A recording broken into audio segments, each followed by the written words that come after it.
Karachi has seen Pakistan win in different ways. The first T20I was power and authority. Swung away, fielder back, and that will be that.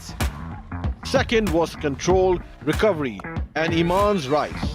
The sound is so good, and it's a maiden half-century in women's T20 international cricket for Iman Fatma. Pakistan's bowlers kept striking in clusters, and the series was sealed before the final night. That's it. That's the end of 20 overs, and Pakistan team would be mighty satisfied with this win. But one game still remains. For Pakistan, it is the chance to finish the tour untouched. For Zimbabwe, one last chance to fight, to resist, and to leave Karachi with a statement of their own. Under the lights at the National Bank Stadium, the final T20I begins now. Beautiful evening in Karachi. The final of 3 matches in this Rivaj presents Bank Al Fala, Pakistan versus Zimbabwe Women's T20I series. We're live from the National Bank Stadium in Karachi.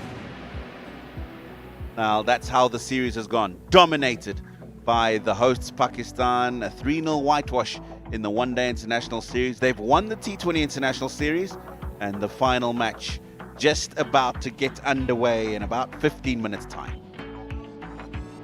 Well, this is what happened. Pakistan won the toss 170 for 4. You have to give kudos to Zimbabwe, bowled really well at the start of the innings, but they capitulated once again with bat in hand, 103 for 8. And Pakistan winning this one by 67 runs. Iman Fatma was outstanding, 79 in just 43. And she came out there, and from ball number 1, she had intent written all over her face. Played some really lovely strokes. Strong over the leg side, but just as strong as well. Square on the offside. She really did play some lovely accomplished strokes. 4 sixes in that innings.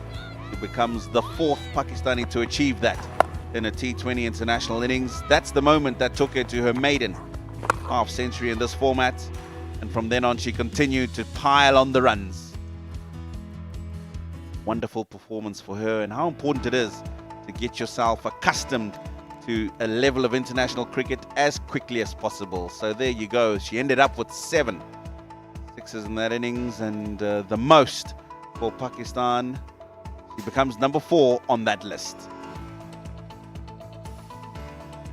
Final game of the series. Players came in a little while earlier, and they will be expecting to come out here in a moment's time and give off their best in the final game of the series. For Zimbabwe, they'll be looking to give themselves a good, strong finish in this series. They'll look to their senior players to try and help them achieve that. Right, conditions have been outstanding here at the National Bank Stadium all the way through these 2 series. Let's go and join Shah Faisal, who was out in the middle earlier, and his assessment of conditions.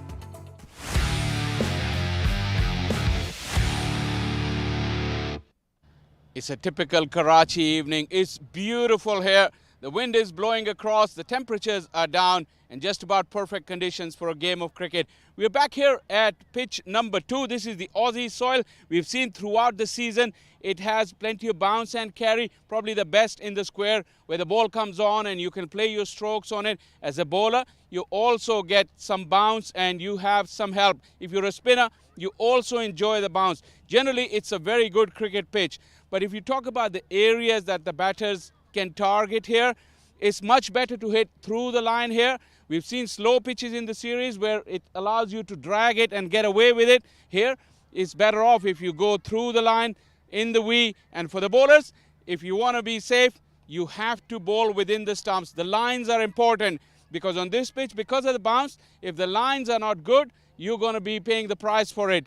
So the bowlers stay within the stumps and you got something in the pitch for you.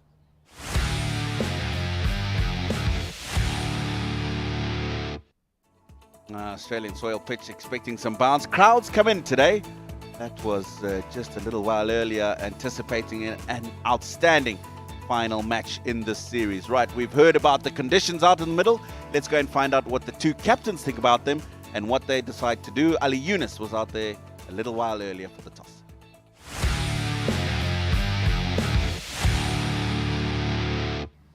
Yes, one last call for the captains in this series as Pakistan look to whitewash Zimbabwe in this Rewatch Presents Bank Kalfala T20 series. We're all set for the toss. I have the two captains alongside me. Fatma Sana for Pakistan, Nombelo Sibanda, Zimbabwe, Mr. Ali Naqvi as our match referee, all in readiness. Fatma has the coin. Please give it a spin. Heads. Heads is the call. Regardless, whatever she does, she wins the toss again. Fatma Sana has won the toss. Can we have the mic, please? Thank you. What have you decided to do? Do I need to ask you that even? We're gonna bat first. Perfect conditions, good pitch. What are you looking to do? We How many just runs? want to put the maximum total. Anything above than 200 is a good total. You scored 237 in the first game. You should look to go up from that score. Yeah, I think, but our team is now little bit changed, so we will try to put the maximum. So anything above than 200 is a good score. Yeah, you talk about changes. What are the changes tonight? We have one change. Gul is out and Ramin has come back. Yeah, we talk about the progress. You've given the chances to all the youngsters. How do you think they've done in the series? Yeah, I think they were all good in the all departments, in the bowling and the batting. They were good. So we just want to finish the series on a good note. Are you going to bat up the order? Yes, inshallah. Perfect. All the best, Fatma Sana. Yeah, not lucky with the toss one more time. I guess had you won the toss, you would have batted also. Yes, we obviously wanted to have a bet, like I said yesterday, to bet without that scoreboard pressure. Yeah, last game for you here in Pakistan. What can we expect? Can we expect you guys go and express yourself out there? Obviously, it being the last game, we're looking to go out there and be positive and just play here one last more time. Is there any change in the side? The debutant Olinda coming in for Precious Marangi. Right, all the best. Nombelo Sibanda for Zimbabwe. Well, the news from the toss is that Fatma Sana has won the toss one more time and decided to have a bat first.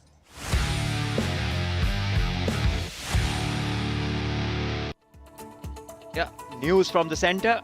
Pakistan captain Fatma Sana winning the toss, as has been happening throughout the series, and electing to bat first. And here is the Pakistan side.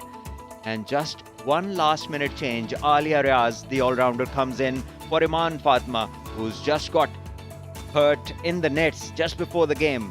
So they had to make one change, which is a forced one. The remaining players, most of them remain the same. Gul Firoza sits out today as Ramin comes in. So Pakistan just trying different combos before the takeoff for the World Cup journey.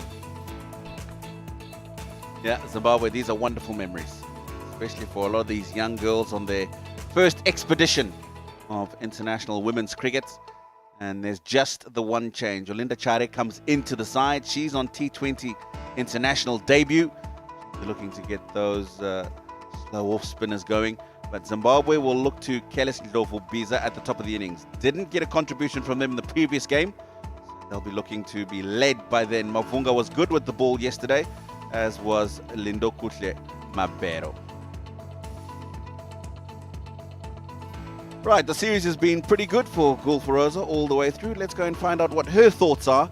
She was out in the middle earlier.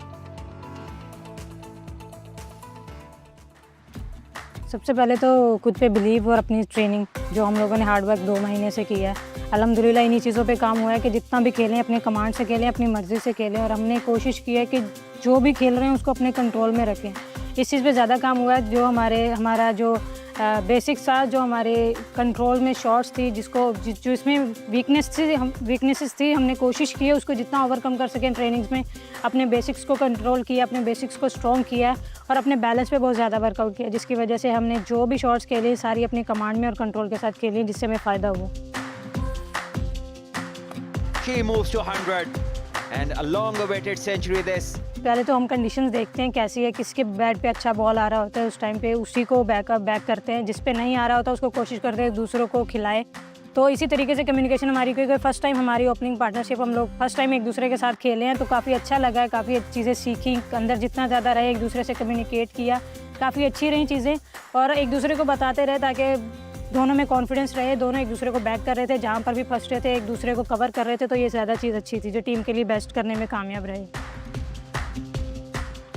Keeping और normally मैं training में कर रही हूँ, मेरे पे काम चल रहा है, और जब कीपिंग नहीं कर रही होती तो स्लिप पे, क्योंकि एक जैसा ही काम है दोनों, स्लिप पे भी आपको क्विक रहना पड़ता है, तो काफ़ी चीज़ें अब्जॉर्ब कर रही होती हूँ, काफ़ी चीज़ें अडेप्ट कर रही होती हूँ, सीख रही होती हूँ, तो काफ़ी हेल्प मिलती है उसकी मूवमेंट में। क्विक आपकी आई लेवल बहुत अच्छा हो जाता है, आपकी रिफ्लेक्सेस बहुत अच्छे हो जाते हैं, तो आई थिंक उससे बहुत हेल्प मिलती है बैटिंग। आई थिंक बाबर भाई को मैं काफ़ी एडमायर करती हूँ, उनकी गेम देख के मुझे मज़ा आता है। मैं उनकी पर्सनली इनिंग्स अगर कभी मूड हो तो पुराने मैचेस भी ज़रूर देखती हूँ कि उनकी बेसिक्स कितनी स्ट्रॉन्ग है और कितनी कंसिस्टेंसी से वो शुरू से परफॉर्म करते आ रहे हैं। तो अल्हम्दुलिल्लाह अभी भी जैसे PSL में उन्होंने खेला, काफ़ी मज़ा आया उनको देख के, कमबैक उनका बहुत स्ट्रांगली हुआ है।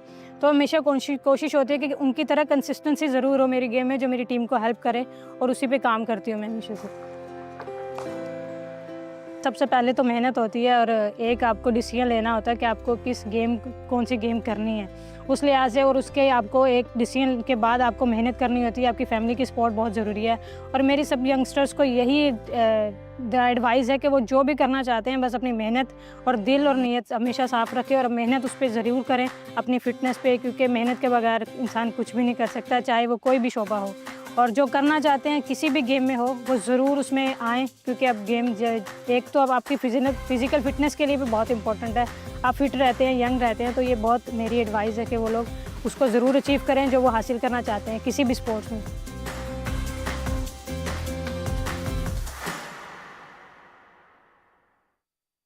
Yeah, lovely to hear from Bull Feroza, the epitome of a purple patch she's hit in her career at this current stage.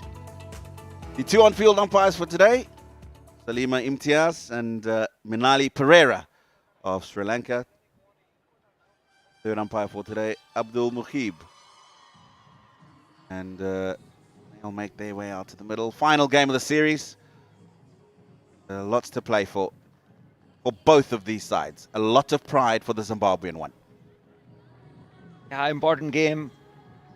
And Muniba, she'll be looking to get some runs before she embarks on the journey to play in Ireland and then the World Cup. And with her is the centurion of the first game of this T20 series.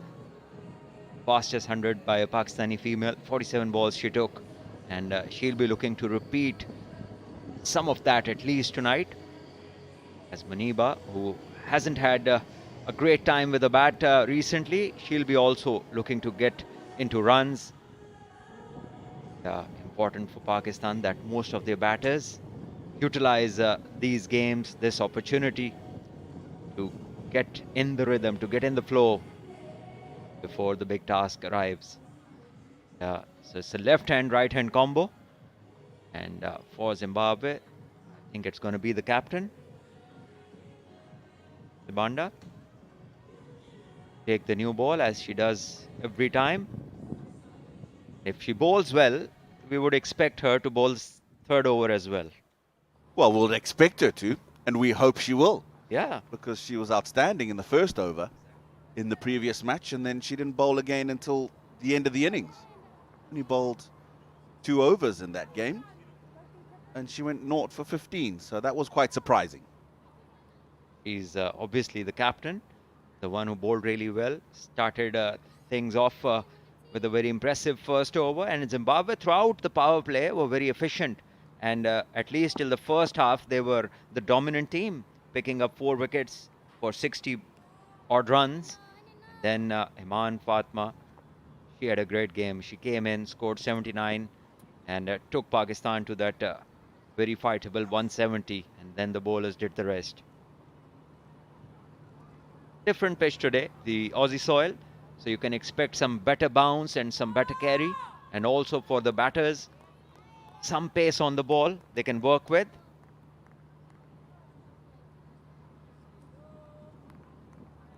Slip in, a very wide slip. Almost a 2.5 third slip, but quite deep. I just feel that she probably needs to be a couple of steps in from where she is. Beloved Biza. Third and sweeper on the offside are the boundary riders.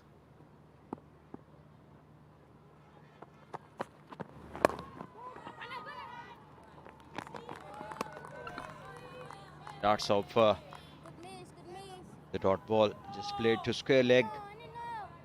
Yeah, already you can see some extra bounce on this delivery. So interesting field. There's nobody on the boundary on the leg side. So there's a third and there's a deep cover.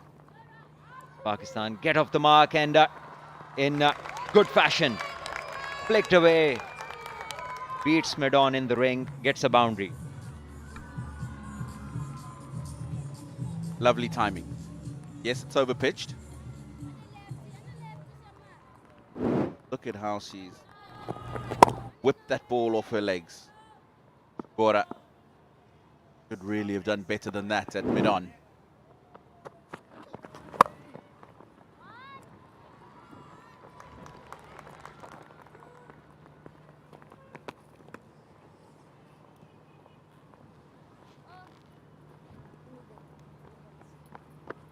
So this is good for Muniba. A boundary early on will ease the nerves and take some pressure off her. Aisha now on strike, marking her guard. Three fielders on the offside in the ring. There's a deep cover protecting the boundary. The third. Fumble from the keeper. No run. I think she just took her eyes off that delivery last moment. Yeah, this boundary. Just have a look at this. Muniba's head on this occasion. Just have a look at this. Right on top of the ball, front of the knee roll, getting a weight to be transferred, and as a result, getting much better outcome. And this one is fuller in length, swings in, but probably going down the leg side. But well bowled from Simwarna. That's been a handy start from her again today. Bowled different lengths to what she bowled last evening, though, in the first over. But you can see that there's certainly some swing in there for her. And not many times the bowlers have looked to get that swing by bowling fuller. One is played off the back foot, but there is protection in the deep. So Aisha off the mark with a single. Whenever the bowlers have tried to pitch it fuller, they have got the swing. So it's the first over that's now complete. 6 for none, Pakistan.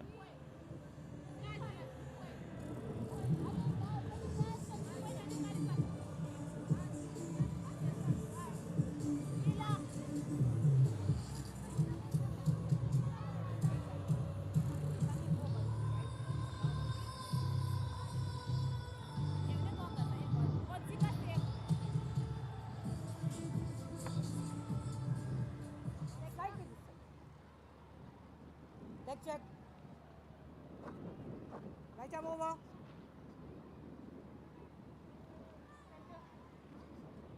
Middle check.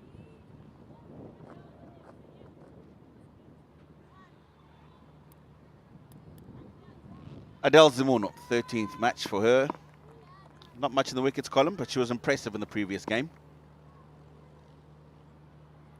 Expected to get a bit more out of this surface today. Ball. Beautiful.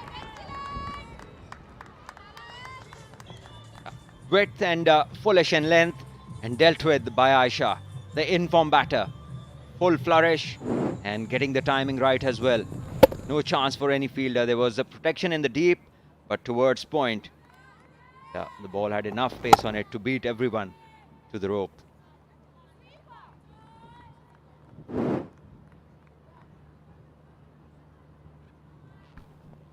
So there's a change in the field now.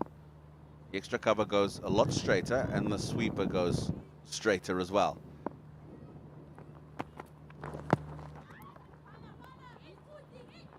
That should be a leg by. That should have been more than a leg by. There was nobody behind on the boundary on the leg side, and this one was a loosener on the legs. Aisha unable to get any sort of bat on it. There's Mr. Azim, the statistician, showing thumbs up, but no stats. Eating jellies and biscuits and telling us about a good diet.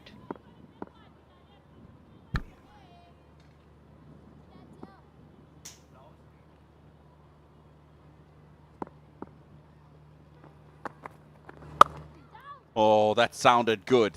It's a great bit of fielding. It's the captain, because that was going to be 4.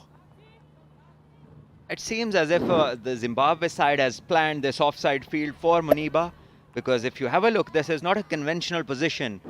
And there's a protection at deep cover on the offside as well. 4 fielders in the ring. There is a third, so you can expect this line outside off stump. Now, there's a sound. There's a sound. That umpire MTS says it's not ball on bat.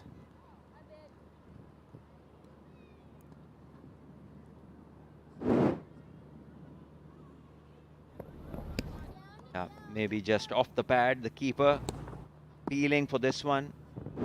Very clear.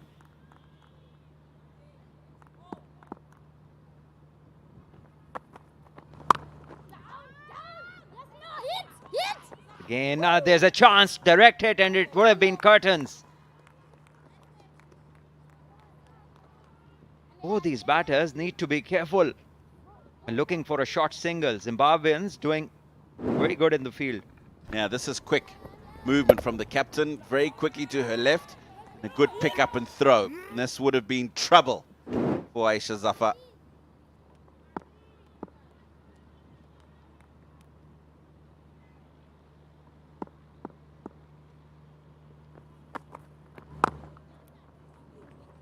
That's good cricket. Very good cricket. Lovely understanding between the two. Second over is complete. It's 12 for none.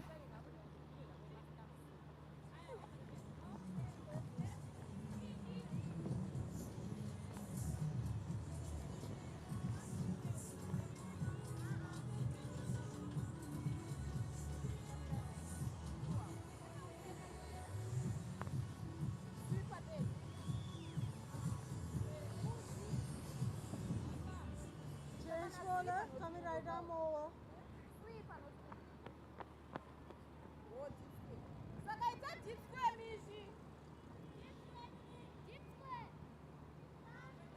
Encouraging start once again for Zimbabwe. After another good over from the captain first up, there's a change. Daichi Gora places Nomvelo Sibanda. Udzai has bowled well. She seems to be the quickest of the lot in the Zimbabwean side. And if he can just get this new ball in the right channels, in the right place, maybe she can pick up a wicket and give Zimbabwe the start that they're looking for. Wow. There's certainly a bit of pace on that. Good swing. Done well to keep this out, Muniba. And that was well bowled. Late in swing and well done by Muniba to keep this one out. Yep. It was a quicker delivery. Right on target. Encouraging signs this for Zimbabwean side. They've progressed well throughout this series. Once again comes back in. And Muniba plays it on the leg side, not very comfortably. Once again, 2 runs, but this was well bowled. Muniba wasn't in full control. Yeah, she's just kept it out. That bat's come down in just the nick of time. A direct hit there could have been interesting as well. Mavunga, the fielder.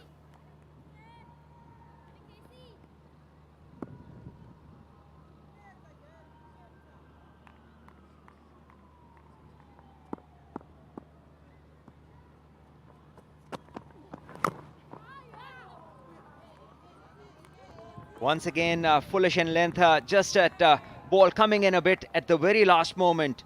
And Muniba living dangerously. Full marks to Kudzai. She's allowing the ball to move and move late by pitching it up. She looks like she wants to go a little bit offside because that's where the ball's starting, but she must understand that Chigora is getting this ball to move back into her significantly. Look at that. She's trying to hit that ball to the right of mid-off, but it's swinging back into her. She's got to look to go straighter, even through the onside. Absolutely. All three balls have come back in. So she's got to realize that. Now she's moving the ball into the left-hander, which will go away from the right-hander, and the slip has been removed. He was getting the ball to do a bit.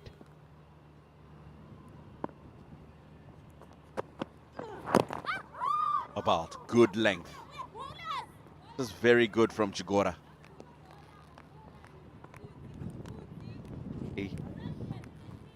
Bigutel, Smart 9 Pro.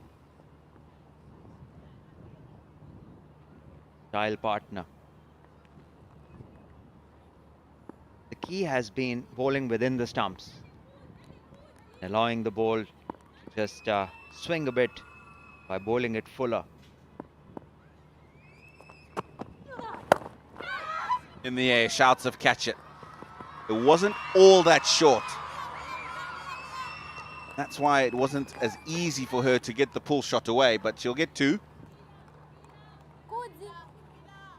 This is excellent from Kudzai.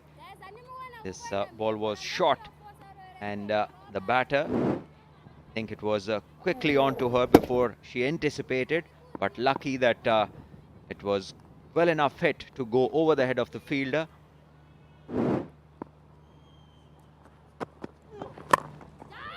Again Fuller, and great fielding this time. The captain has been everywhere in the field, diving, setting a very good example. 3 overs bowled, it's 18 for none.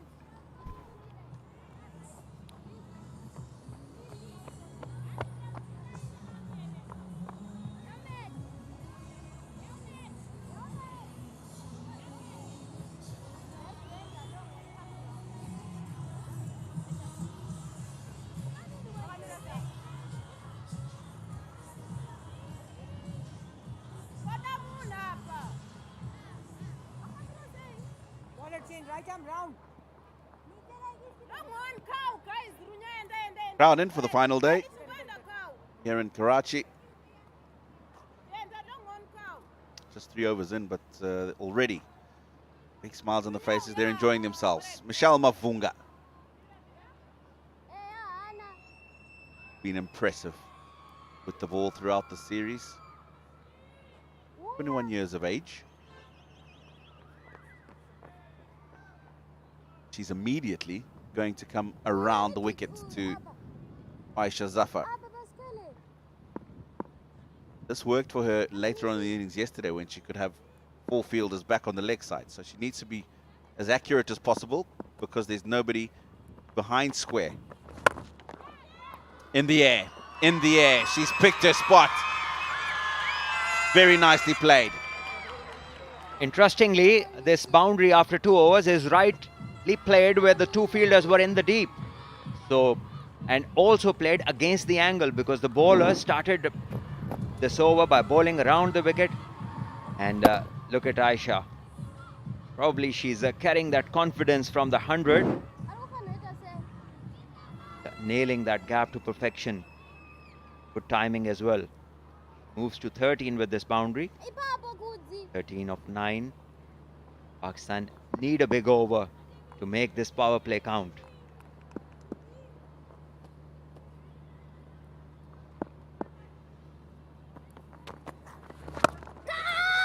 Shouts of catch it in the air. It'll drop 1 bounce short of Chigora. Fumble, so they'll come back for 2. Very interesting choices from Aisha because there are 2 fielders over there, one at mid wicket and one at long on, and she's been hitting straight into those directions, taking her chances. You could use the angle to go over the offside, but she's opted otherwise.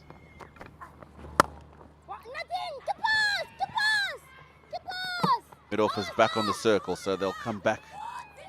Well, they'll get the initial single, and then the ricochet off the stumps will allow them to come back for 2. So, been a very good start to this over. And there's been an appeal. And umpire MTR says, let's take a closer look at this.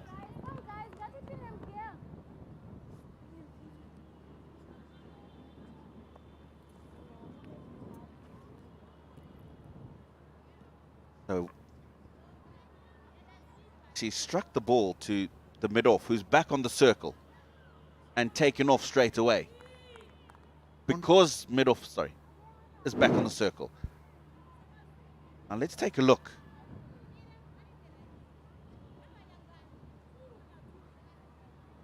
Just.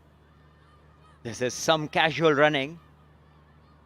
The bat wasn't grounded as it crossed the crease.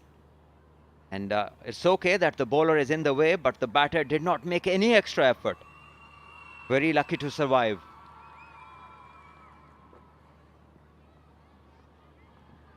Pavians would feel that not much luck has gone their way.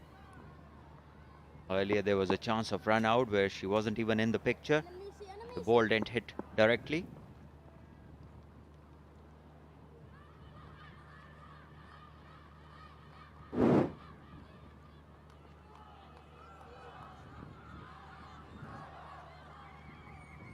Aisha survives.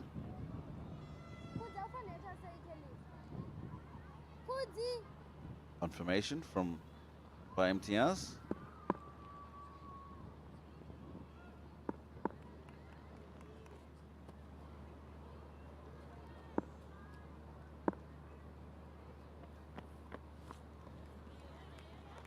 False start.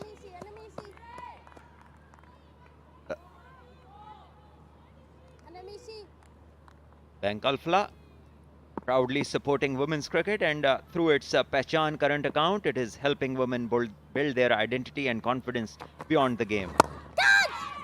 And there's a chance, and it's put down. Wow. That is possibly the simplest opportunity you'll get for a caught and bowled. I think this is just held in the surface from Mavunga. Aisha's threw it before it's got there, and she's just snatched at it. Almost as if she wasn't expecting the opportunity to come back at her.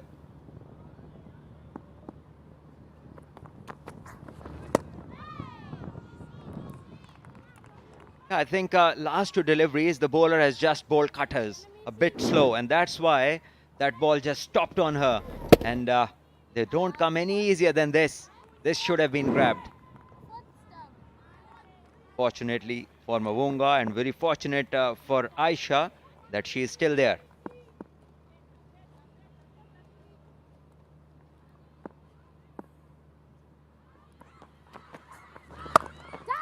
This one is smashed. No chance for any fielder in the ring on the offside. This will race to the boundary. So Aisha, after surviving an easy catch, ends the over with a boundary. 30 for no loss after 4.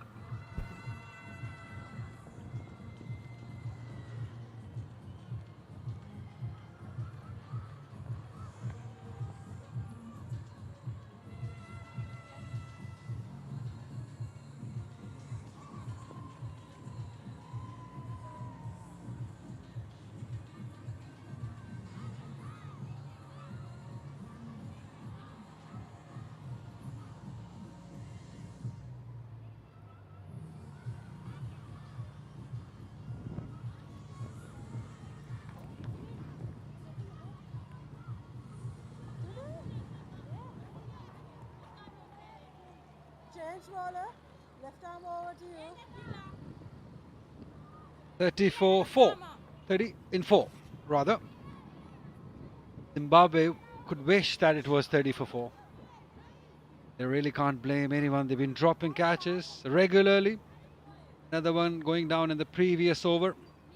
Straightforward chance. Aisha Zafar must consider her very lucky.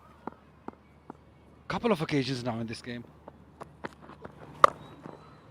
Yeah, she's picked that one and sent it all the way, maybe. Gonna have a look at it again. It From here, it looked like that it has gone all the way for 6. As I welcome Shah Faisal alongside me. Thank you very much, Ali. It was a good strike. This is her favorite zone. And a solid connection. The umpire might want to have a look. Probably they are doing right now as we speak. Flat hit. Just landing inside. Ali might need a visit to the optician. That was 2 inches inside, and Pereira makes the call. But nonetheless, a good strike from Muniba. That'll give her some confidence. Which is very much needed. She's such an important member of the side. And it's important that she gets that confidence, gets some runs behind her before we go to Ireland and the World Cup. Because she gives the team that balance, being a wicket-keeper batter. That's what she can do on a very good day. She can hit them big. She's more of a timer rather than being powerful.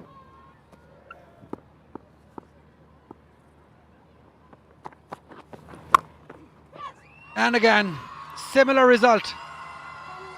Bit finer this time, squarer this time, but the result seems to be the same.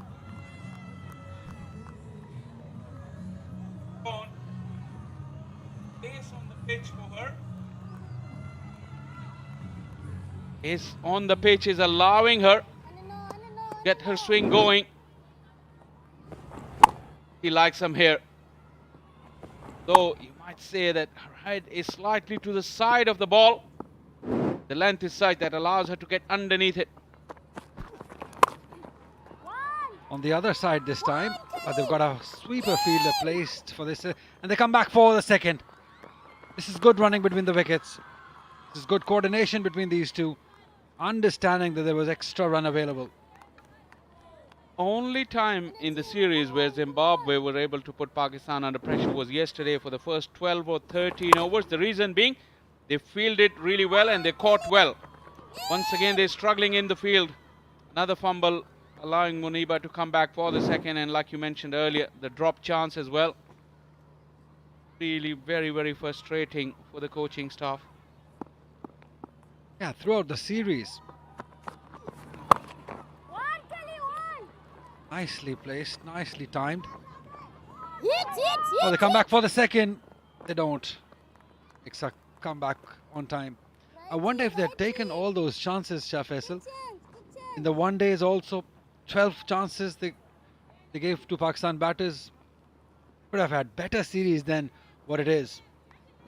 I mean, on balance of play, you would still think Pakistan are more prolific, but you're right, absolutely right. Games would have been closer, the margins would have been tighter. Yeah, they let themselves down. Execution of plans at times have not been well, but when the results don't come, it's quite possible to happen. Beautiful, beautiful shot. She looks so elegant when she is driving down the ground. Aisha Zafar. This pitch will allow you to hit through the line. Although the boundary was resulted because of some ordinary fielding again, you can't argue that it was a good shot. Just the punch and the power on it really defeated the fielder. Now looking much more composed after getting that life.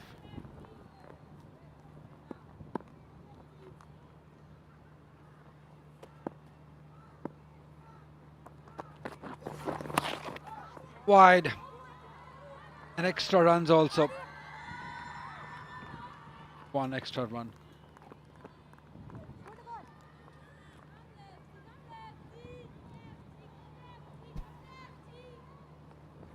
Yeah, she was dropped on 16, Aisha Zafar.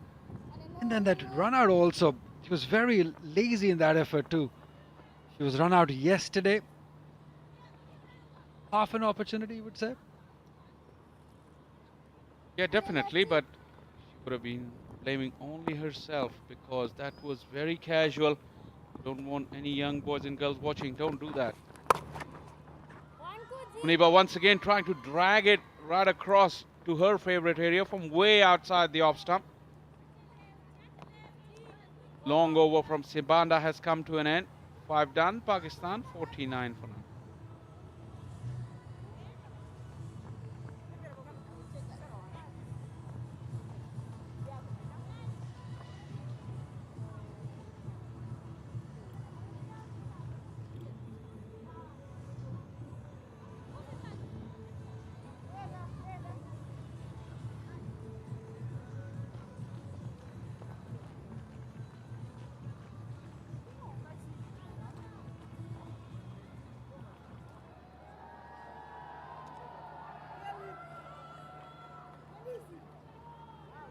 Bowler change, right arm round.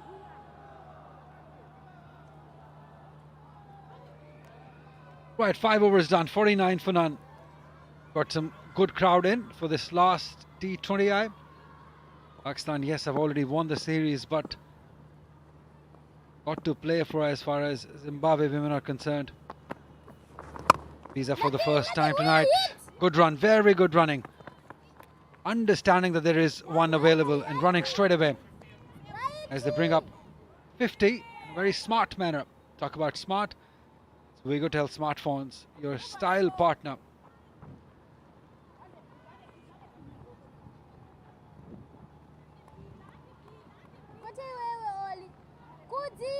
That is the 7th opening partnership of 50 or more for Pakistan in the recent times.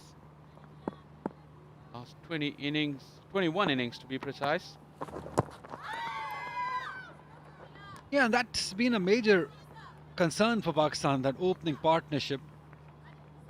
Just the stat that I saw, that it's the first series win after what, 2.5 years. The last time Pakistan was against Ireland, maybe 2-1. Not sure, I'm going to ask Azim about it. When was the last time Pakistan won a T20 series? More runs, maybe 4 of them. Yes, runs given. Not many chases have been successful here. Fielders have found that out very, very quickly. Nicely played, just got down on one knee really quickly. He didn't want to play it as fine as it went, but the result is pretty good for Aisha Zafar. Getting into her groove.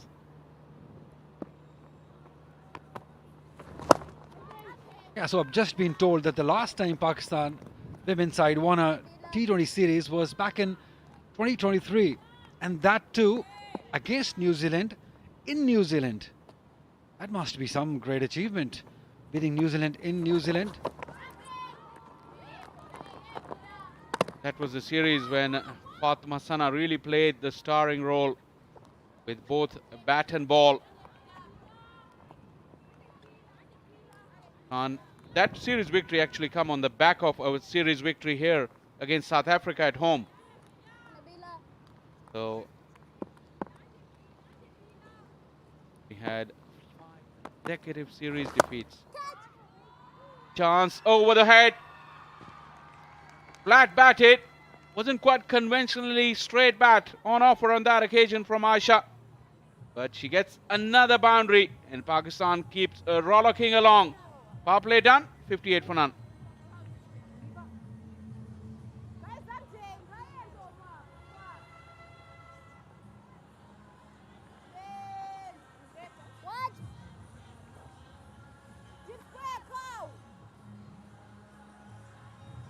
Yeah, power play done.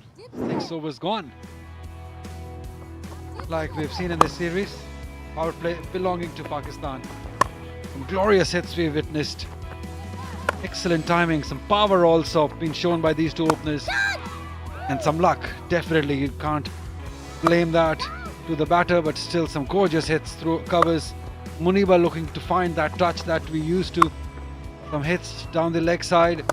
And Aisha Zafar on the very last delivery. Forward 1 for 4. It's good that Muniba Ali, she's into some runs. She's getting that confidence back. 16 deliveries for 22. Very close, given, yes!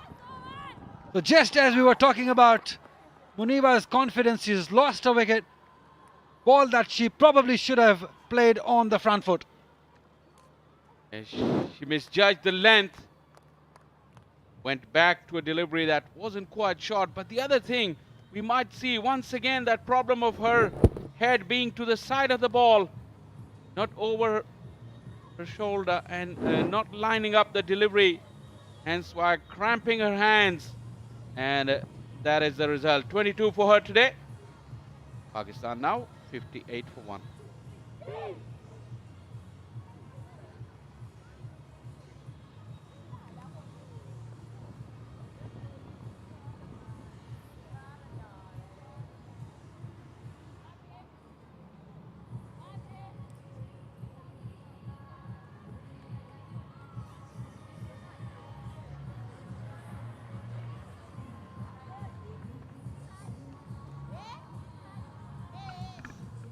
Right, good to see Sarah Javeen being promoted up the order at number 3. She couldn't bat in the previous game. But now here she is with an opportunity, Faisal. Doesn't get any better than this, getting an opportunity in her third game. Just 5 runs that she scored in the first T20I. She got to use this opportunity, I tell you. It's a very good move to get her up the order, give her the maximum opportunity to save more deliveries, face more deliveries rather. Build another partnership.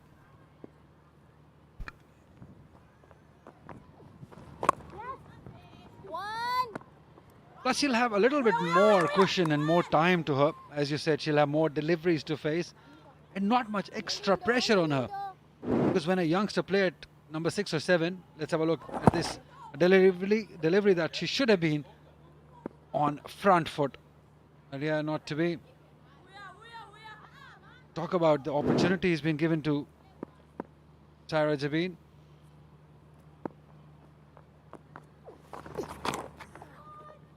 Wide signalled. Because when you give an opportunity to a youngster to play at 6 or 7 when 3 or 4 overs are left, then there's an extra pressure on you to get going from the very first delivery. But here, she's coming in in 7th over, so she has had plenty of time. She's got a batter with her who's on 33, who's amongst runs. So it doesn't get any easier than this for Sarah Javeen. I would say at this level anything is easy, but the stage is set for her. Had been Aisha Zafar's strength though, that last delivery, the way she used the box. Go right back and then take that front foot out of the way to keep her options open to play it with a straight bat or horizontal bat. There's an opportunity, direct hit was needed. Not to be, an extra run maybe. Yes, there was no one backing up there. They can just sneak in for another one. Leg by is signalled. Went right across, wasn't really a bad shot at all. And then, if you look, he was struggling. The fielder chose to go to the striker's end. I guess she's just being eager to get going, Aisha Zafar. She's trying to score runs, probably in a way that she's not used to it. It's sweep shot. She's getting down a bit too early and then gets herself in an awkward position. That is better. And this time the chase is on, but I think it will go to the boundary. This is much better from Aisha Zafar. The footwork was good. Boundary to close out the over. 7 done, 66 for 1.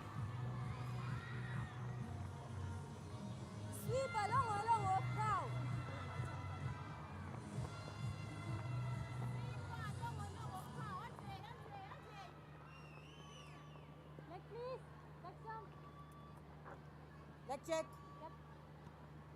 Right arm over. Right arm over. Right. Right arm over. Right.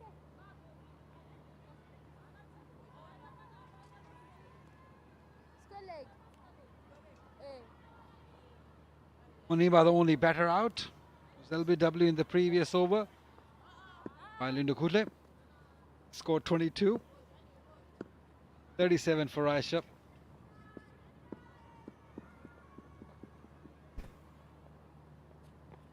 Olinda on debut. Big moment for her. Making her first move. Absolutely. Representing your country. It's very, very proud moment for her and her family.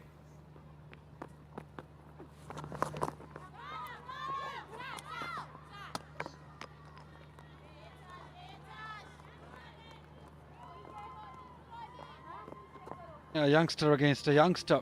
Good battle.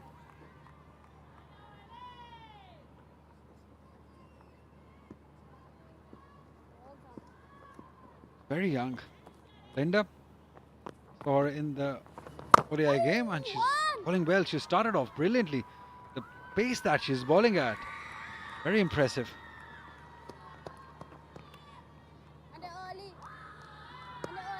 Yeah, lots of sponsors here. The crowd, these are the Zimbabwe Hotel girls cheering everything, every moment right behind Pakistan women's side. Good to see, Faisal. All these sponsors coming and supporting women cricket. Absolutely. This is wonderful. You could tell girls cheering Pakistan on. Very successful times for Pakistan women's cricket. Good time to come in and support them. Get yourself noticed as well. Nicely played. This is beautifully picked up. This time she waited long enough. And then the timing was top class. Yeah, using the pace. Very smart batting. He moves to 41, Aisha Zafar. Well, this was asking for trouble right on the leg stump. Great pace, fielders inside the circle. Happy days. You made a good point about the pace that she's bowling, and that if it's offline, then it will help the batters.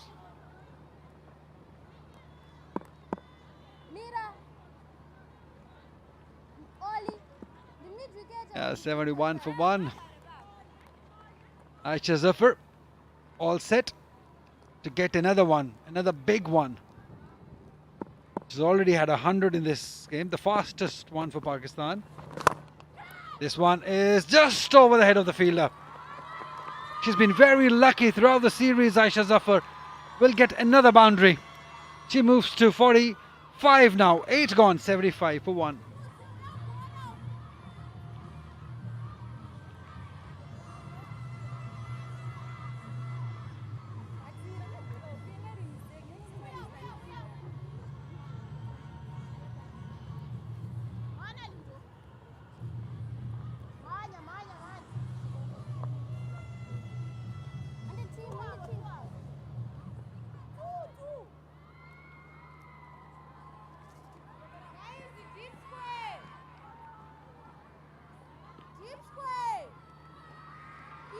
Lovely to see the crowd, especially the young children coming out to support women's cricket. There's the final match of the series. What a wonderful series it has been.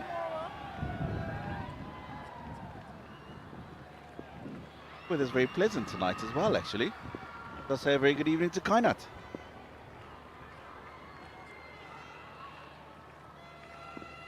Thank you so much, Tino. Well, absolutely. Karachi evenings are very famous for that.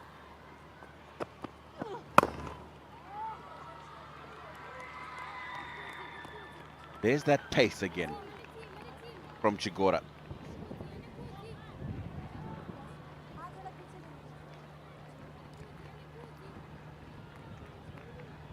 The only of the Zimbabwean bowlers who have just caused a few problems in terms of a bit of pace and getting onto the batters early of Pakistan. Shouts of catch it. There is a fielder back, and that is an outstanding effort. She saves 2 for sure. Good running on the boundary. Overall, as we see the bowlers, they're bowling on some good line lengths, but the bad delivery ratio is still there.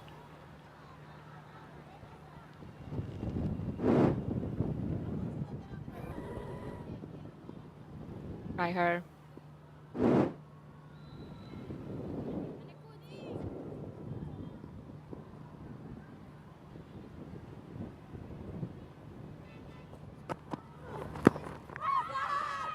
Again, onto her quicker. So she's got 3 fielders set back on the leg side for Saira. Fine leg, who's quite fine, and then there's a backwards square mid-wicket. So that's why she's trying to force the ball away, because there's a number of fields in the boundary, but the outfield's quick. Just find the gap between those 2 fielders. She'll get value.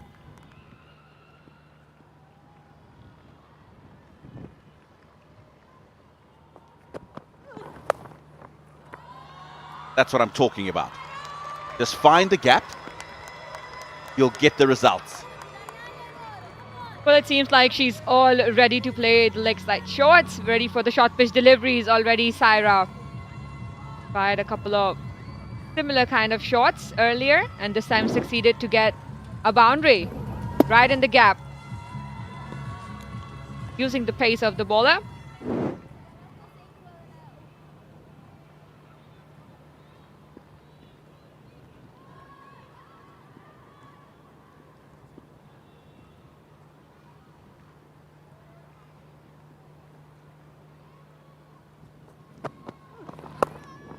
He's picked that up again.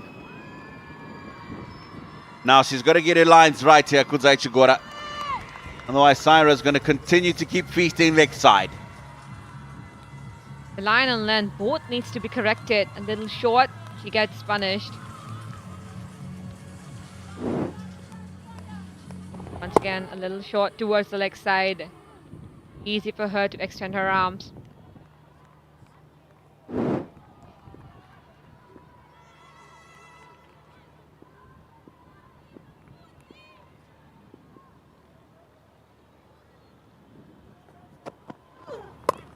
Oh, that's got big on her. Opportunity. Oh no, she's made a mess of it. Olinda didn't get herself under the ball quickly enough. And an opportunity for Pakistan. 9 gone, 86 for 1.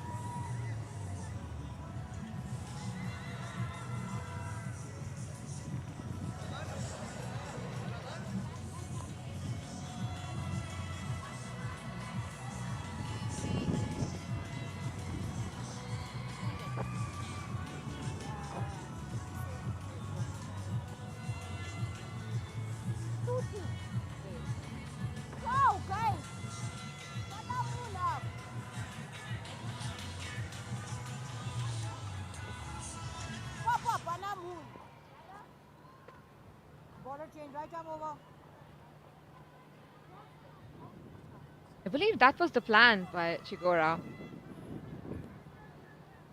Couple of short pitch delivery and then a bouncer towards Saira.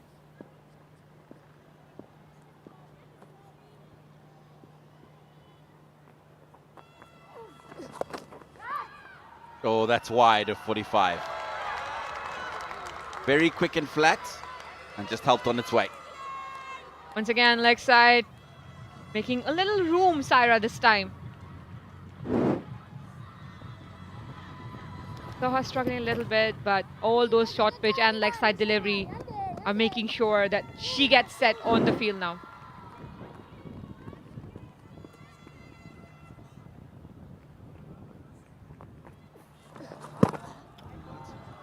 Wide delivery. Nomvelo Sibanda just needs to get her girls together here, because there's the flurry of boundaries that have just started. Saira's getting into them, and this is the time where she just needs people to calm down.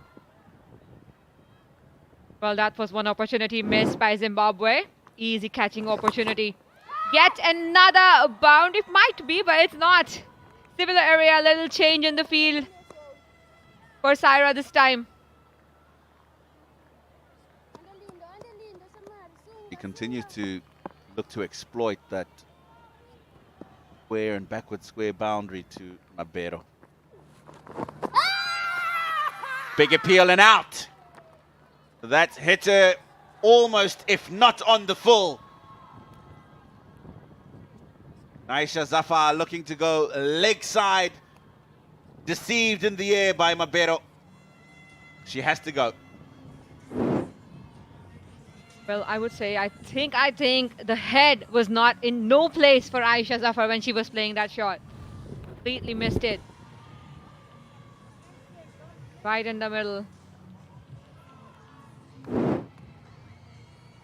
Lost her balance because of the pace of the ball, so Aisha Zafar goes for 45. It's 92 for 2. And it's time for drinks.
Healthy rate for Pakistan, 9.68 to the over.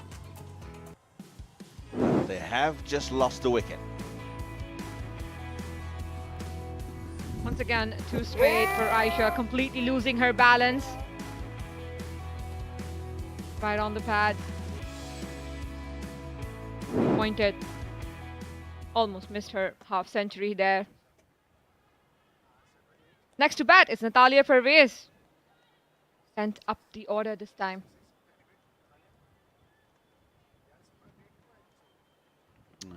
Vast amounts of experience, her 30th match.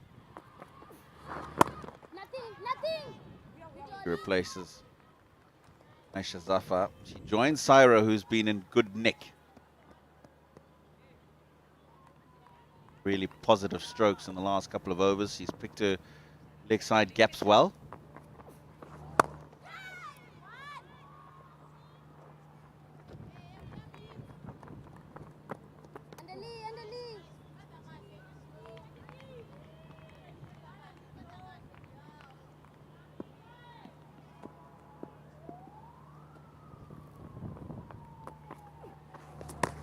Babald.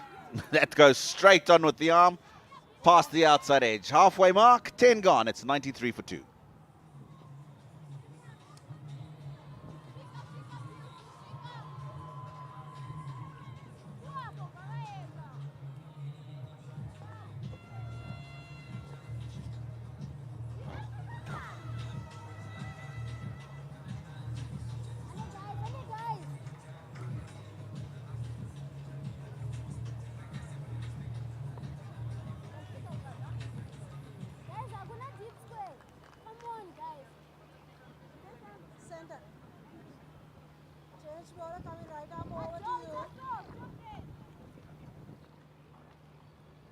Last wicket to fall. Aisha Zafar, 45 and 28. He's carried on from earlier exploits in the series. 93 for 2. Want to look to get to 180 minimum, Pakistan. They carry on at the current rate, they'll get there quite comfortably. get past the 200 mark, they'll need to go at 11. And still very, very achievable. Yes, Bila. And the Bila. Beloved Biza, And the Bills. first over win for 9.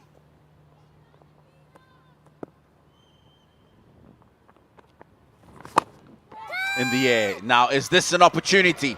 It is an opportunity, and it's taken. Pace off the ball, and what a celebration from Mabero. Talia Perez is one hitter of the ball, but was not able to clear the distance this time. Fielder on boundary, taking easy catch. Didn't make any mistake, took the opportunity. Zimbabwe taking back-to-back wickets. Now they are in form again. Once again, couldn't time the ball perfectly, Natalia. Talia Perez goes for 1. It's 93 for 3.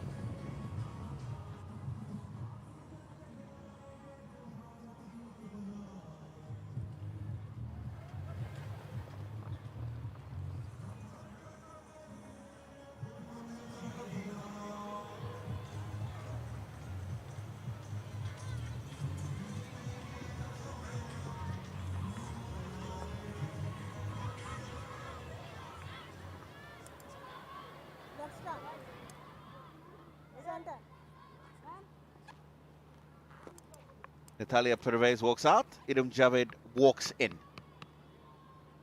At number 5 for Pakistan. Her 58th match. Just 1/2 century. Average really needs some improving.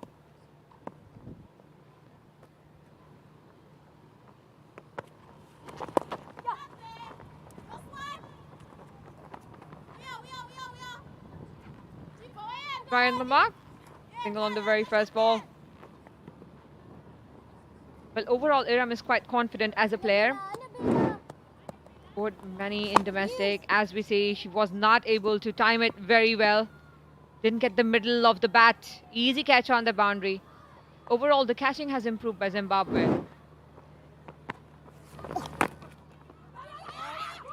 Yeah, they've got a lot to address in terms of fielding and catching in particular, because you'll find some relatively simple catches dropped in innings and then some amazing ones taken in the same instance. Kate Ibrahim, the head coach, did mention that there's certainly an area that Zimbabwe will be looking to work on. They get back to their bases in Zimbabwe.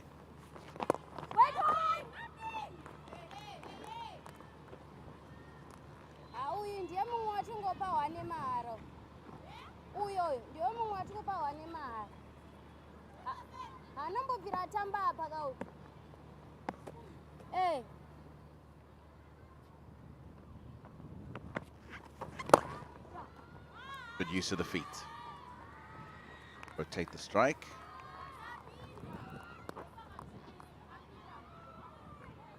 Game on, day or night. Stadium lights are on, but UV rays don't switch off.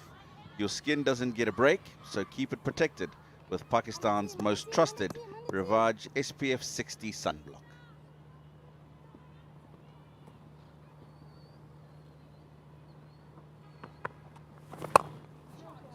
Good shot. That's a good shot. He's got the long off to think about, so has to push it wide to get the boundary, and does that. 101 for 3.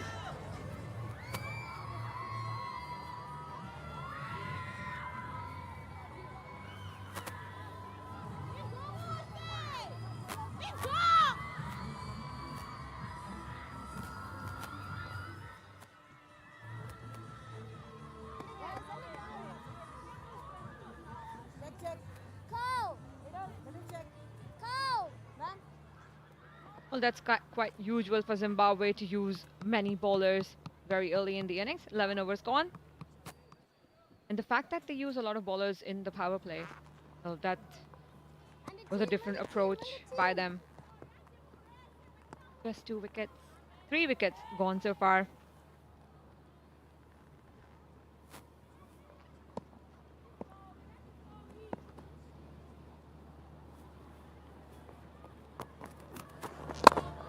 Lots of air on that occasion. Minute gap to find between point and cover point. She finds it with precision. Well, Iram really knows how to turn those singles into boundaries. He's a good hitter of the ball, very powerful. This time down the ground, making no mistake. Good balance over there by Iram.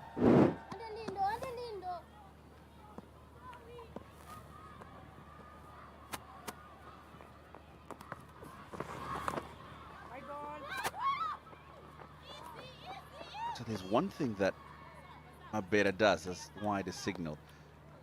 If the batter gets after her or scores a boundary, she's very quick to get to the top of her mark, run in and bowl again. And more often than not, it's a quicker, flatter delivery. She just needs to take a step back. Yes, I've been hit for a boundary. That's okay. It's T20 cricket. It's expected. But don't rush yourself to get into another delivery. You haven't thought about what you want to bowl, where you want to bowl, where do you want the batter to hit the ball. Apart from that, she's been very impressive. Shots of catch it in the air. One bounce to fielder coming in from deep mid wicket.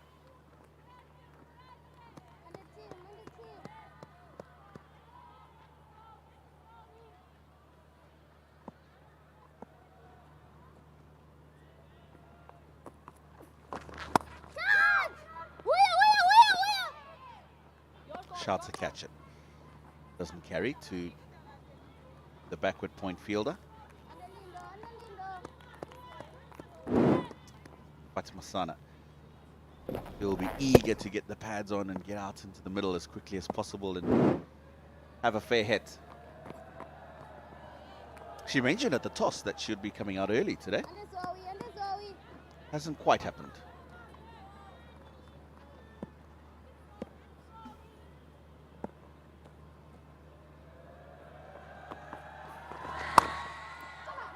That's a good shot. She's found that gap once again. Keles will give chase. Make sure they get only two. Well, good on Iram. She has been struggling in the past as well. This is her chance once again to shine through this time. Talking about Fatma, I think she's still trying to give opportunities to the players who still have to get that confidence back.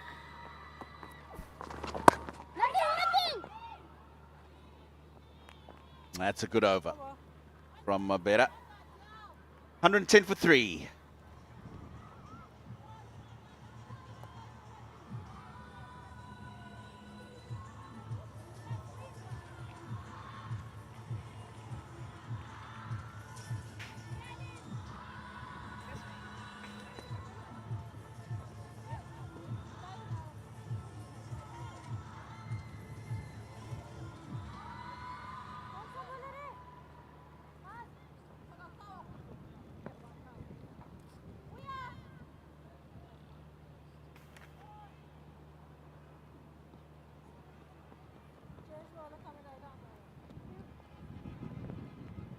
Pakistan has played 30 dot balls so far and have been able to get 17 boundaries.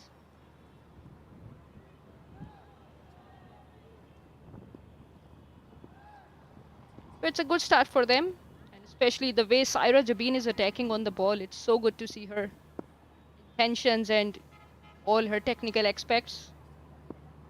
It's very good to see such innings from the youngsters, straight up.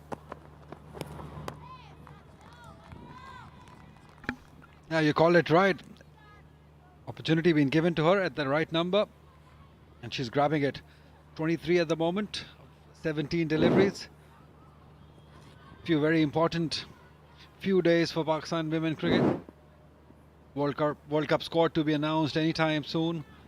So there's this place to grab, this opportunity, nothing like it.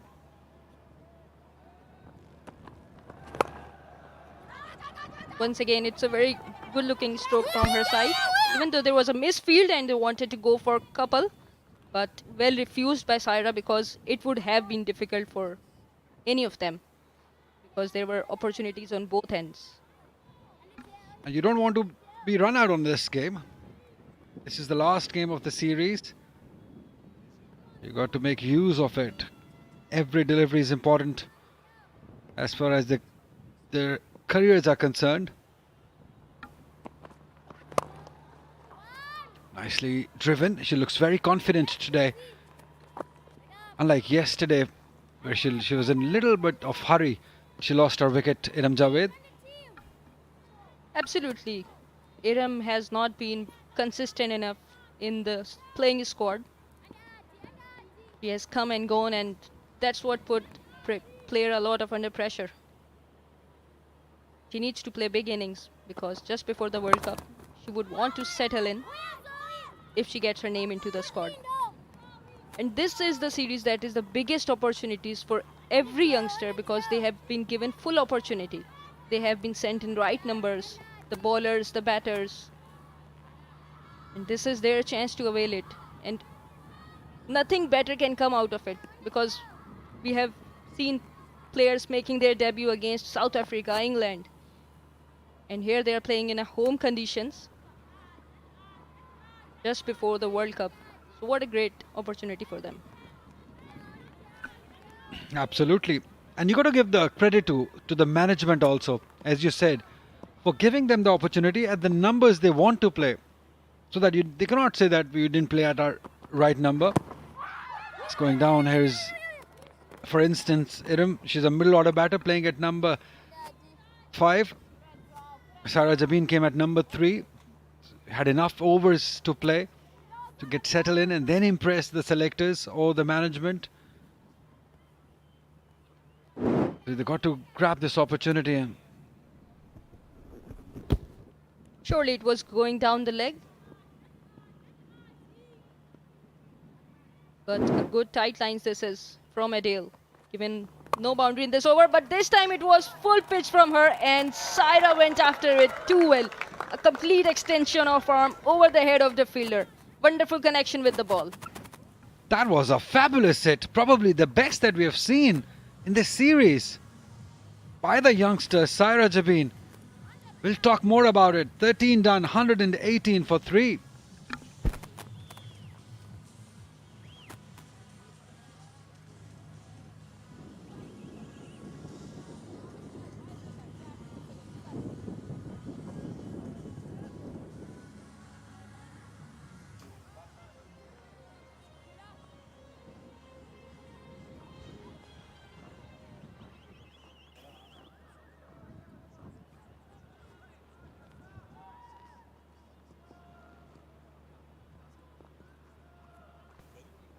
As I was mentioning that all the balls went for a run and no boundary was conceded in that over. But Saira Jabin hit the boundary of the last ball, adding pressure to the bowler coming next to bowl in. Just like batting partnerships, you want to build partnership with the bowling as well. Yeah, and the quality of that shot, I still can't get over that shot that she played in the last ball of the last over. Over extra cover. One of the toughest shot to play, and she made it look so simple. Down on one knee. Had no intention to keep it down. She wanted to play it in the air, but over the head of the fielder. That's very impressive by the youngster. She moves to 29 of just 20 deliveries. So impressive it has been from her side. All that shots that she played looked really glorious to the eyes. And once again, she wanted to improvise and have ended up playing uppish, but lucky that there was no fielder at square leg position. Yeah, she just went across and wanted to just heave it. A big swing she wanted to get out of it. Oh, look at this. Or maybe she wanted to go over the head of that 45 fielder. She was attempting to go that way, but even when you can play straight down the ground so well, why you need to be so fancy? Another run added to the total by Iram Javed this time.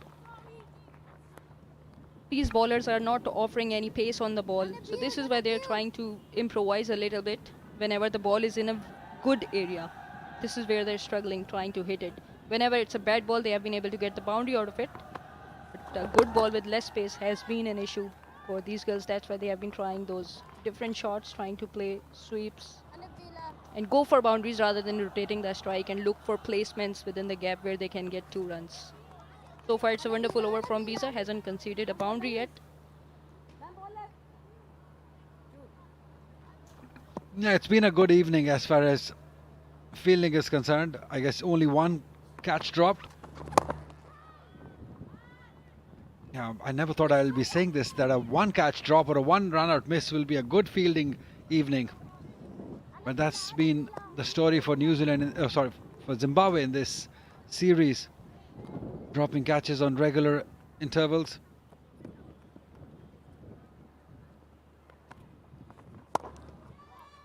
Once again, it was upish, but straight down the ground for 4 runs. What a good shot this is. It looked like that a fielder might be able to get it, but it was too straight. So there was no chance for anyone to stop it. So it's 14 gone, 127 for the loss of 3 wickets.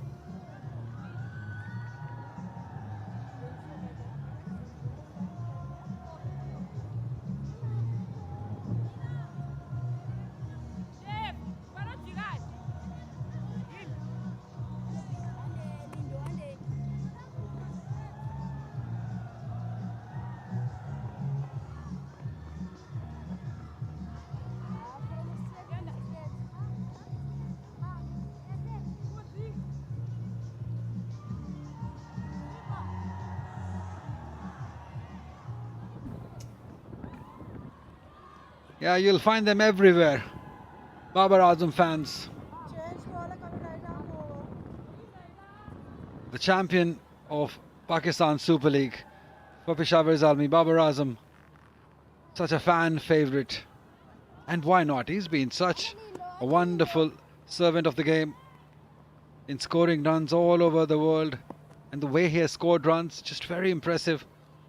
So yes, he's bound to have so many fans. There is a chance now. It's hit straighter than that.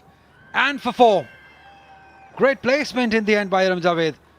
She gets confident with every delivery that she faces. That was too good from Iram. Advances down the ground, reached at the pitch of the ball and played it with a straight bat. That is what the quality about a good batsman, that they want to play straighter on a slowish pitches like these.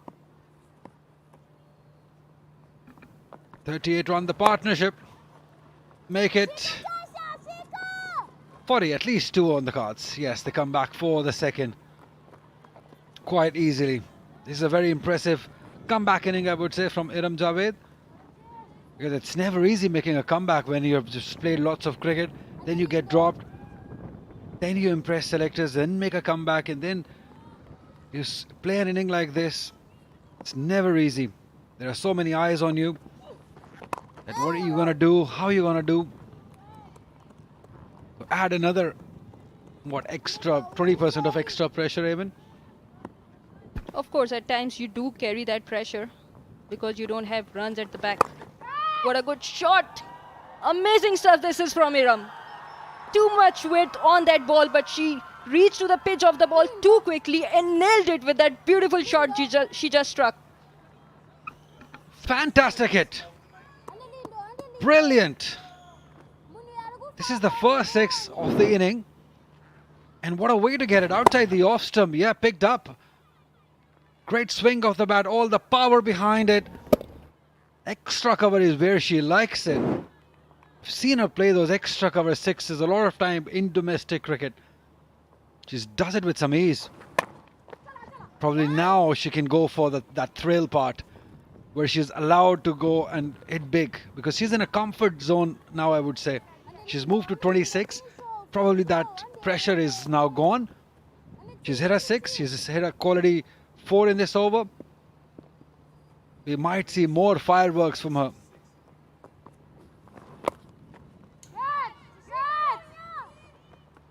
Yeah, just one more run. The partnership continues to flourish. 49 at the moment now. 15 gone, 141 for 3.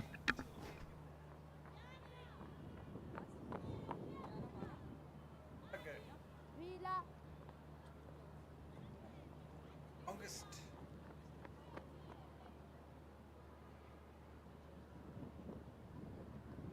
है कितने match के लिए?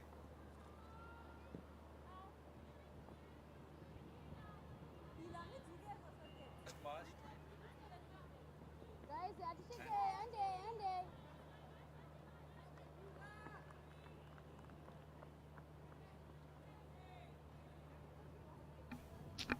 Right, surely the second phase from 7 to 15 over has been more productive as far as run scoring is concerned. They've scored 83 for the loss of 3 wickets. Last 5 overs.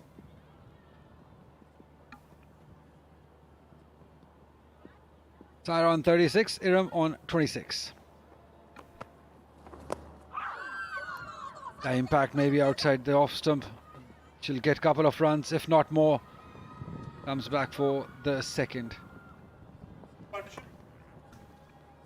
This brings 50 partnership between the two, and what a great partnership this has been.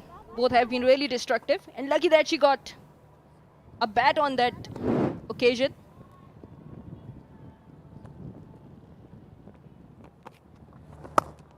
So many times I have seen batters trying to play a cross-batted shot when the ball is really fuller. Maybe it's dipping right in ahead of them, that's why they are unable to pick the length. The way Aisha Zafar got out while trying to play that. Right, you can watch this series on PCB Live app for free. Also, the upcoming ODI series between Pakistan and Australia will be streamed free only on PCB Live app in Pakistan. Oh, dropped again. Dropped again. We're not even talking about it. So you can go to that app and watch all that cricket live. Download the PCB Live app or simply log on to live.pcb.com.pk. Meanwhile, we have another catch drop. Every day they would be talking about drop catches in their dugout. This surely has been an irony for the Zimbabwe team. They created opportunities, but unlucky that the fielders could not avail those. And it was an important one because this time it was Iram who is looking good on the pitch. Right, talk about Iram Javed after this, because this is swept beautifully for 4. Great placement. There were 2 fielders. She had to bisect both of them, and exactly she did that and placed it for 4. Beautiful shot. Yeah, so quickly before I leave and before we see this, after we see this, excellent shot. The last time Iram Javed had a 6 was 1st March 2020. So it has taken her 6 years to hit a 6 in international cricket. 18 innings. Some sort of a record maybe. The longest distance in a 6 being hit by a player. 6 years. The bowler has allowed you to complete by giving that wide ball because that is some record. Yeah, I so wanted to tell that. It's such a fascinating start that is. Thank you, Azim. It's wonderful. 16 gone, 150 for 3.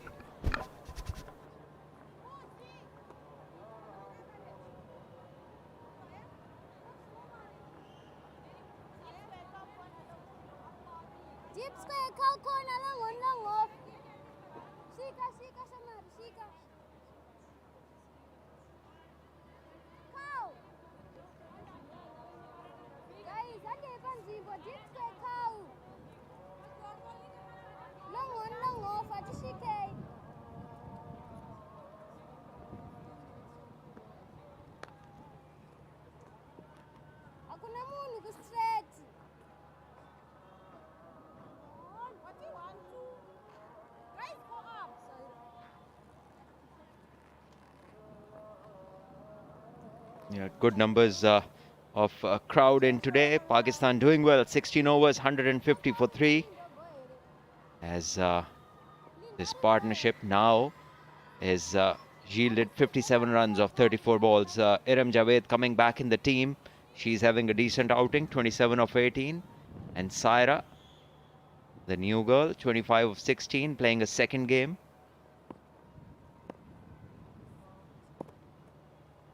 Avunga with the ball.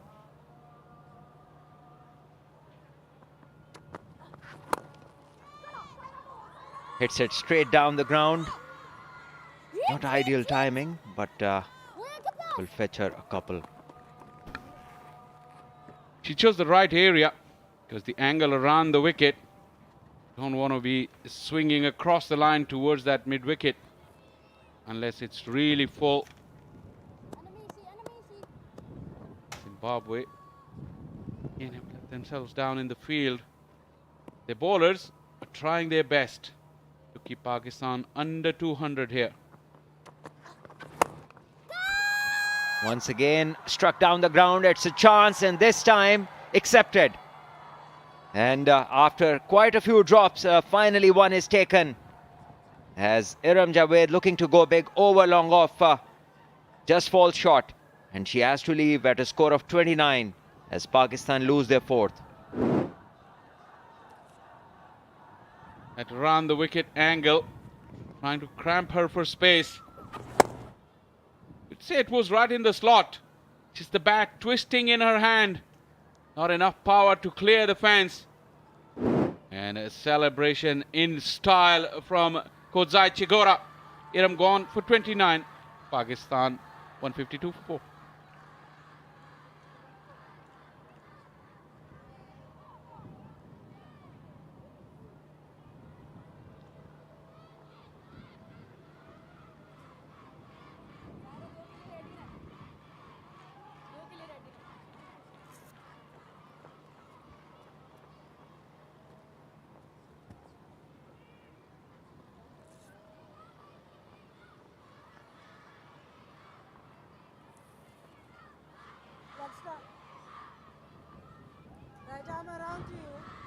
Fatma Sana, the Pakistan captain, the champion player of the side, walks in.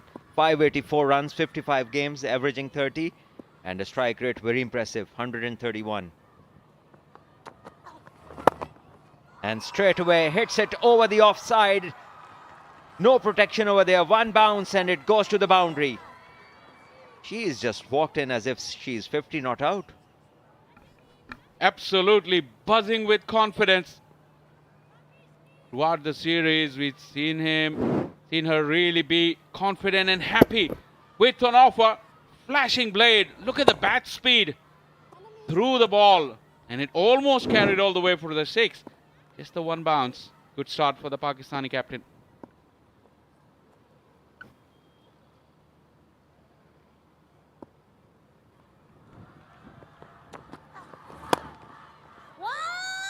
Played on the own side, running the first one hard, but there is no other run.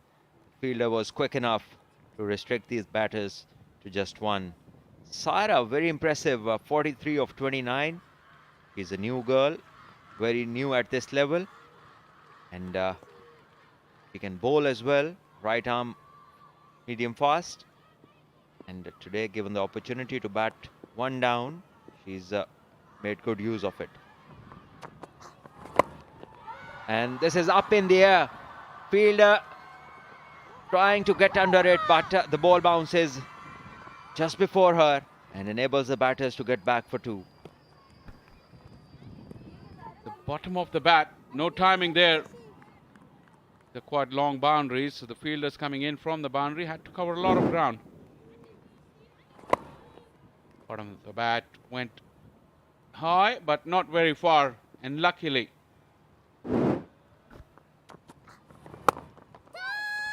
Struck this time, and the fielder trying her best coming forward, but the ball goes to the boundary, gets her to 49.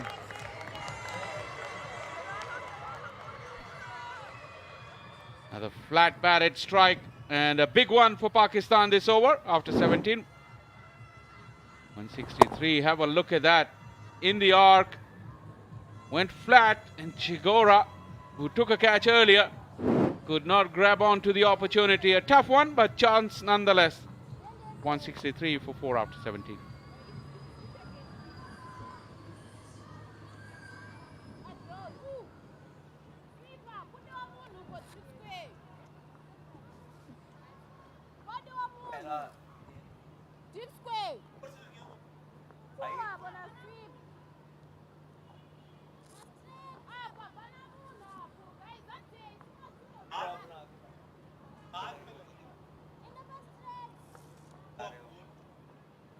Check.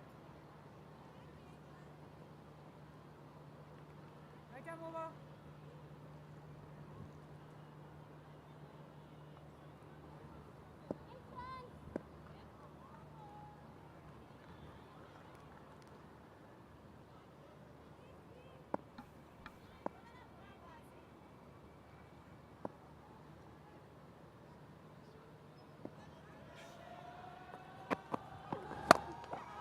Hit straight down the ground.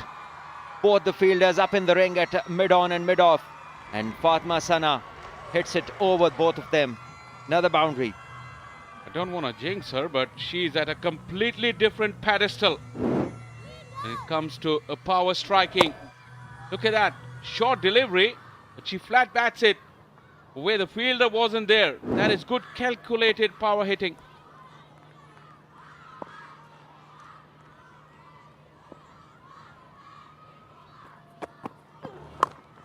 This time hit on the leg side. The fielder makes good ground but messes us up in the end.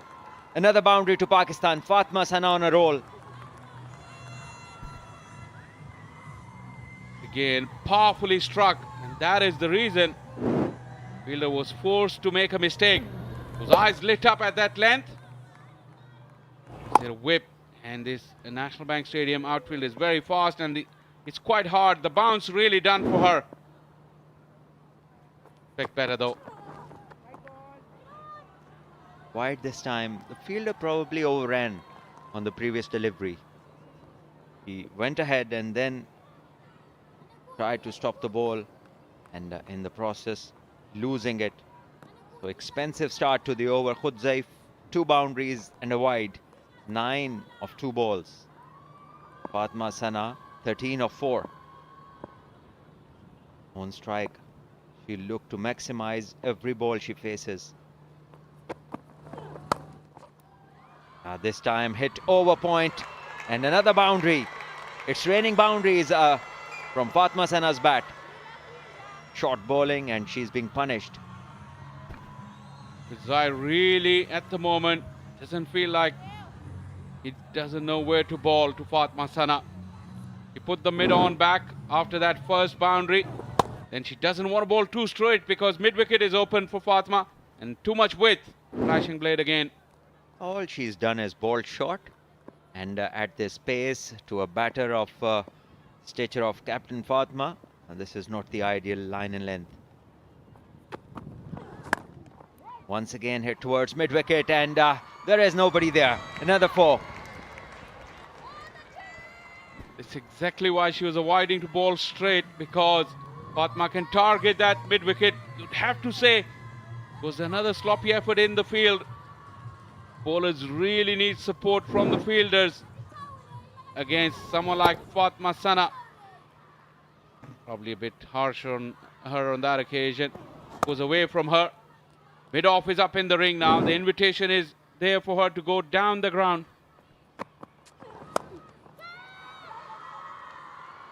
Once again, there was a chance. This was a chance. Thank you, Azim. Yeah, another messed up chance, and the coach doesn't look happy at all. Would have been a big wicket. Fatma Sana trying to go over covers, take outside edge, and the fielder once again overrunning it.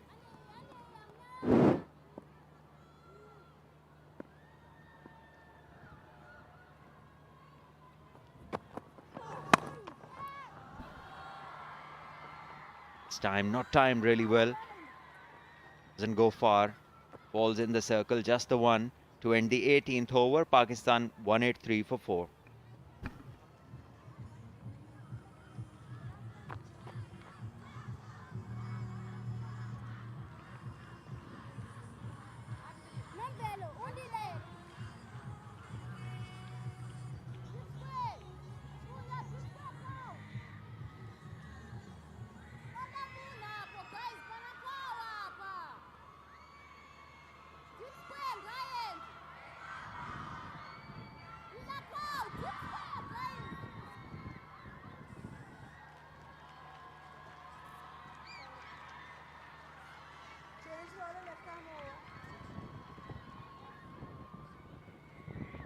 आज इस पे बात करते हैं but बात करते हैं ना।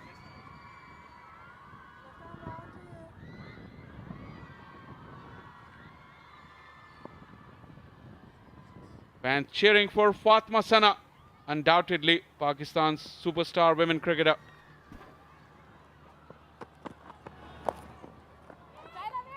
Thankfully, the ball just went straight to the fielder. Fatma Sana had a chance. Again, shot on the legs. She could have hit it above the fielder, but not to be. This is the first one that went down. Cotton ball chance. Because they don't come any easier than that. Then this chance, which she couldn't get a hand to it, was there to catch. This one is hit through covers and no chance for the fielder in the deep. She's hitting them hard, Fatma. I think it's once again Chigora. She's chasing the ladder, but really firmly struck from Fatma Sana. Chigora only had to make about 10 or 12 yards to her left, but she couldn't make it. Look at the power generated off the bat of Fatma Sana. This has been a blistering knock from her so far.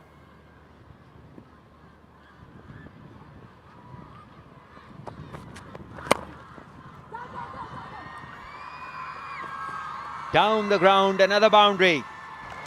Fatma Sana is racing. 2 fours in this over of the first 3 deliveries. 11 balls for her, and she's already on 32. She's really entertaining the crowd here. Who've come in today for this final T20I. Fatma Sana. The most impressive thing about her hitting is the areas she's choosing, and she's wreaking havoc with Sibanda's field placings. Now another change. Cover has gone back. Fine leg has come back into the circle. So there are 4 fielders behind square inside the ring on either side. And both the straight fielders are back. Mid-wicket and deep cover is back as well.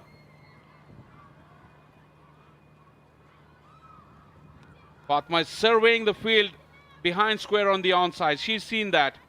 Will she try to dink and get another boundary in that direction? Beautifully struck. This time it goes for a straight 6, a flat one. She's got some power up her sleeve, definitely. 38 she moves on to with this 6. That is the best of the lot. Straight as an arrow. He clears that front leg, strong bottom hand. But her balance is terrific. Hitting through the line and hitting the hoardings on the full at the far end. This is a terrific show put on by the Pakistan skipper.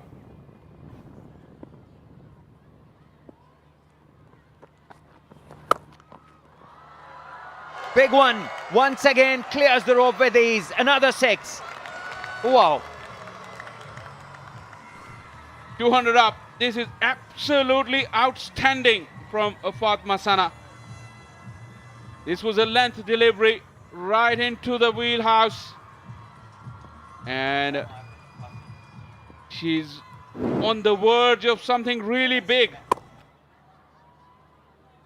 The fastest half century maybe on the horizon. Look at the bottom hand grip. Magnificent striking. Yeah, if she can get another 6 of the next ball, she will become the fastest ever 50 maker in the world. World T20s, that is.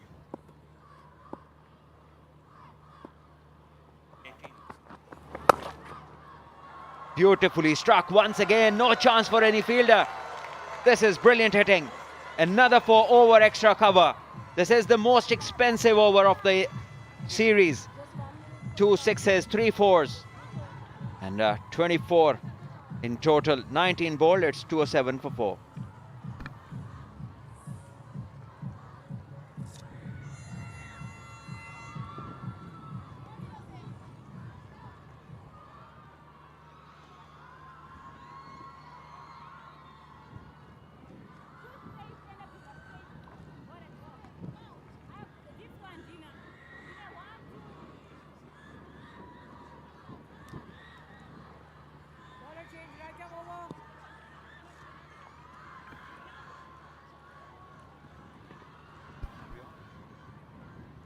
Fatma Sana, he's really entertained each and every one of us over here in the ground and people watching on the screens.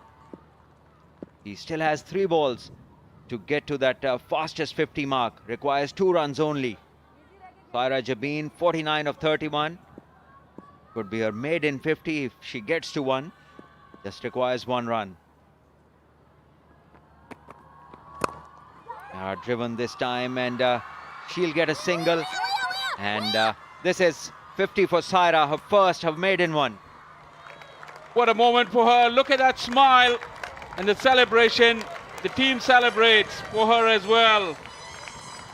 Hopefully first of many for Saira Jabin. Just the 32 deliveries. And she'll savor this moment for very, very long time. All-round cricketer with the ability to bowl as well. But her batting has been very good. And now it's up to Fatma Sana. White. Kills all the excitement.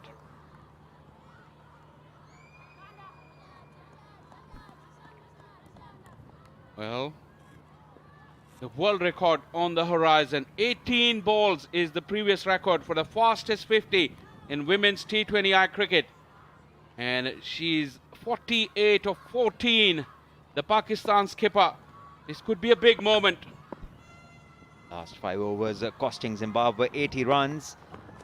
And this one is driven, and she's pushing hard to come back. Saira Jabin is going to come back, and that's it. That is the fastest 50 ever in the women's game.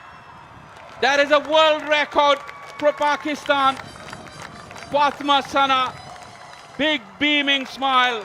And fans who've turned up here, they have absolutely seen a masterclass. And Pakistan will be very, very proud. This is the fastest half century in women's T20I cricket. Well played, Fatma Sana. This is absolutely fantastic. 15 balls to 50, striking at 333, 2 sixes, 8 fours. Brilliant. Once again, she goes big. It's up in the air, and the fielders will not get to it, but she will get back for another couple.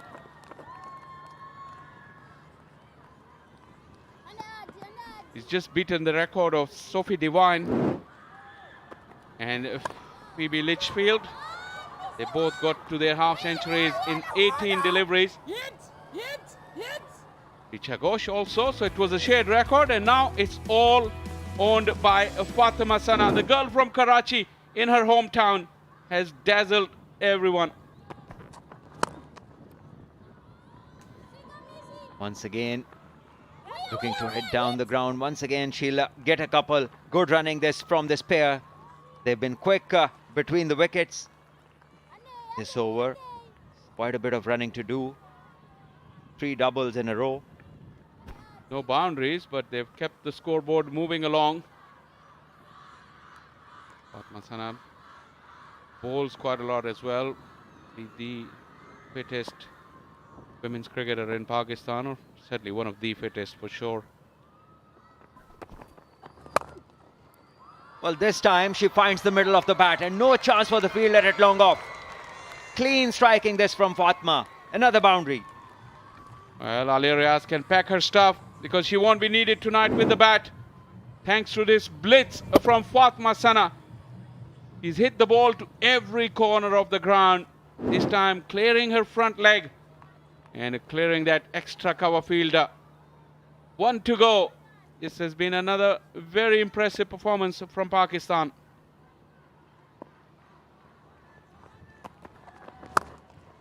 Struck cleanly once again, and nobody moved. And the ball hits the skirtings. Another 4. Great shot to finish the innings at 223 for Pakistan after 20 overs. A great knock by Fatma Sana and a great maiden 50 by Saira Jabin. Last 5 overs, Pakistan has scored 82 runs. And this is a Fatma Sana's moment. She will come back to rapturous applause from the crowd and from her team. That is a world record knock from Pakistan skipper. And what a show it was. Really exhilarating, absolutely breathtaking. She deserves all the applause.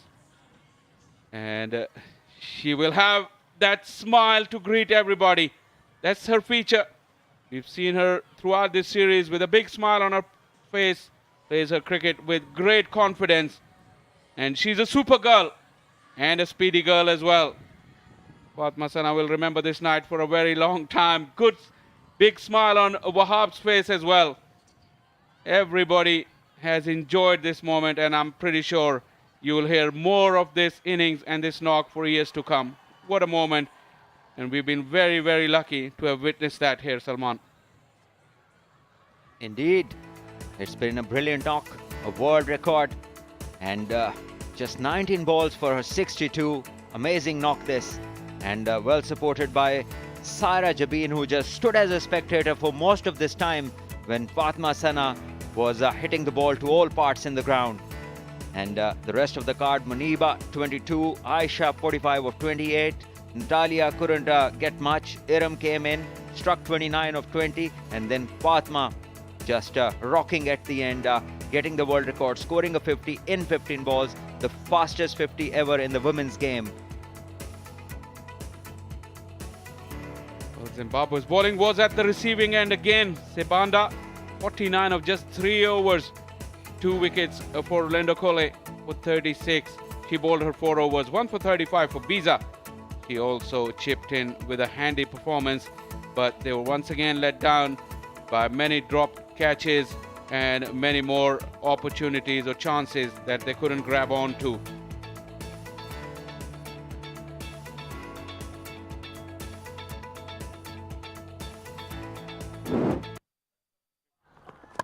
Yeah, so this is the fastest 50 moment. This ball being played to the covers, and Saira Jabin rushing back, and so did the getter of the 50. Fatma Sana, 15 balls. What a magnificent knock. What a great record to achieve, and that too in your hometown.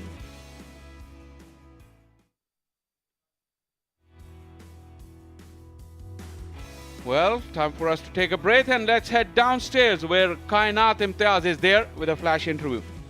Speak English. Thank you so much. मेरे साथ यहाँ पे मौजूद है Fatima Sana, the captain of the team, जिन्होंने fastest 50 की है in women's cricket, that to just on 15 deliveries. First of all Fatima, congratulations. I think this is one big moment and one big achievement for you. अल्हम्दुलिल्लाह, thank you so much. First thing है, मुझे पता नहीं था fastest है, but ये था कि मुझे पाकिस्तान की पता था. Well, that's the biggest achievement I think, and your team is performing exceptionally well. जो टारगेट्स अचीव कर रहे हैं, are you satisfied with that? नहीं, अल्हम्दुलिल्लाह, जिस तरह सायरा ने खेला उस तरह कॉन्फिडेंस आ रहा था पूरी टीम को कि जो भी जाएगा वो कर सकता है, और जिस तरह सबने थोड़ा थोड़ा चिप इन किया, आई थिंक वही टीम को डिमांड है और ये अच्छी चीज़ है. वेल, आई थिंक टीम बहुत जल्द लग रही है, and that shows in your performance as well. आज चांस मिला and you did it for your team. Do you plan on continuing the same number और you want to change your shuffle yourself up? नहीं, chances दे रहे थे काफ़ी time से, लेकिन ऑब्वियसली टीम में डिस्कशन होती रहती है नंबर की, बट बिलीव था अपने ऊपर कि कहीं भी मौका मिलेगा बस अचीव करना है, और अल्हम्दुलिल्लाह अल्लाह ताला ने साथ दिया. You want to dedicate this to someone? Yes, mama आई हैं, उनको डेडिकेट करूँगी. Congratulations once again, and thank you so much. Thank you. Thank you so much, Fati. And this was Fatma Sana. It's time to head back to comms. Well, well, well. What a moment, and what a proud girl, Fatma Sana. Zimbabwe will require 224 runs off their 20 overs. When we come back, time to take a short break and be back with the run chase.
Right, we're back once again to the beautiful National Bank Stadium, Karachi, where the Zimbabwe women, they require 224 runs to win off 20 overs at 11.2 runs per over. There's been an amazing feast, run feast I would say, for the batters. Fatma Sana being the latest world record holder. Beautiful inning, the fastest 50 that we've seen internationally. The way she's played, she's just been very explosive. Gorgeous hits, magnificent placement, and the power she possesses, just absolutely amazing. And she's got all the shots, so you can look at the range that she has shown in this inning, all over the ground, with some power, with some intent, scoring the fastest 50 ever been scored in women T20Is. And have a look at this, she tops that list, and some great names in that list. Sophie Devine at number 2 with 18 balls against India. Phoebe Litchfield also. Richa Ghosh, Nidha Dar also in that list. Elisa Healy of 21 deliveries against Ireland also in that list. So it's just been brilliant from the Pakistan captain Fatma Sana. She's just lit up this National Bank Stadium. As I welcome alongside me Mr. Tino Momoyo. You've been entertained by this inning, Tino? Oh, absolutely. And I remember you asked her earlier on at the toss whether she was going to bat up the order, and she said yes. She didn't in the end, but what a wonderful innings nonetheless. Another record for Pakistan in this series. And now one final opportunity for Zimbabwe to try and put up a spirited performance with the bat. Kellis Ndlovu, who's been very good in the ODI version of this series, yet to really show us what she can do in this version. But a lot of cricket, 68 matches, got 4 half centuries. That strike rate of 98 is good, but she'll want that to improve, especially if she's going to be opening the batting at the top of the innings, which she's doing today with Mutomba, who loves to hit the ball. Good contribution of 20 odd from 24 and 20 balls actually in that first one. And it's going to be Sadi Iqbal with ball in hand. Yeah, surely she's not going to make it easy for the Zimbabwean openers, because they need to get to 11.2 runs per over from the very first over.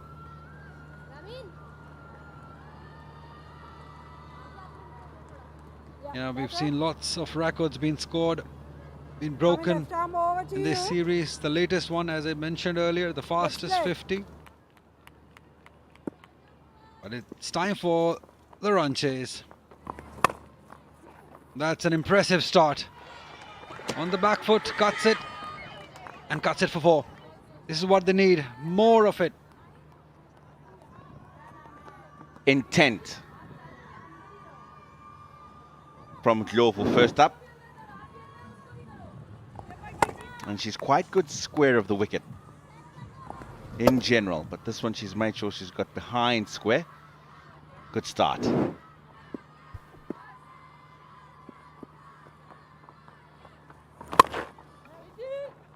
Another very confident drive, but straight to the fielder from Callis. She's looked good in the series. Her alongside beloved Biza, the two most impressive batters for Zimbabwe. They've just not batted long enough to make a difference in the side. They've had some cameos, but short cameos. And Fatma Sana, she's the star, the superstar of the game, and certainly for this night. She came into bat when there were 22 deliveries left. Imagine, Tina, had she come earlier, when I asked her about batting up the order, I meant when there are 10 overs to go, 12 overs to go. Imagine had she had 10 or 12 overs in her hands, she would have she would have scored the fastest century even, the way she's hitting them. But she'll be happy with the fastest 50.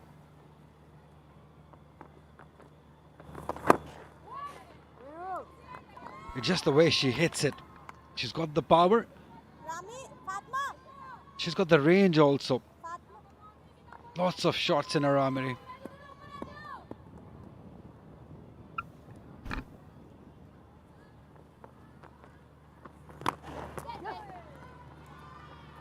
nicely picked up. And I say so because it's just drifted into her pads. But she hasn't tried to beat the leather of it, just understands that if she gets it past the inner circle, she'll get 4. Nicely done. Yeah, pitched up. That's not something that we see from Sadia Iqbal. She's usually the very tight with the line, with the length. Give it a little bit more air. This is what we know. That's what she's good at. That's what she's best at. Those armour coming into the right-hander and getting the best of Natasha. Bowled by Sadia Iqbal. This is a beauty. One, because it's so deceptive and just zipped through the air and gone on with the arm. Natasha Mtomba's taken too long to get back. Need to move quicker. This one's gone through the defences before she's brought her bat down. So just the one boundary for her. She goes for 4. Zimbabwe 9 for 1.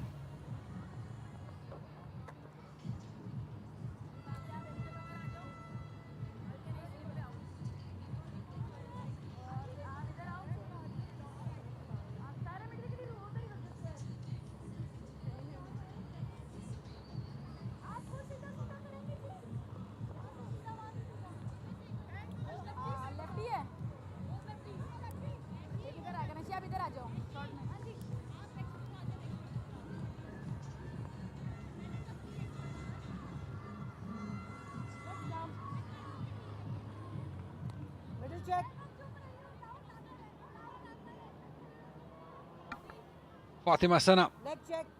47 wickets.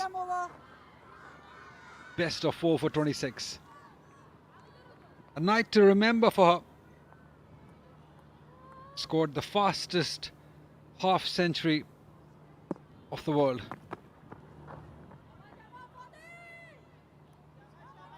"15 deliveries. My God, that's some record. This is one we know of Sadia Iqbal. She brings that ball into the right-hander. The pace is just amazing. Probably she was expecting the ball to move to the other side, but she should be prepared for Sadia Iqbal. She comes from Faisalabad, comes from the academy of Saeed Ajmal, a student. No wonder that shows in her bowling, a bit of Saeed Ajmal.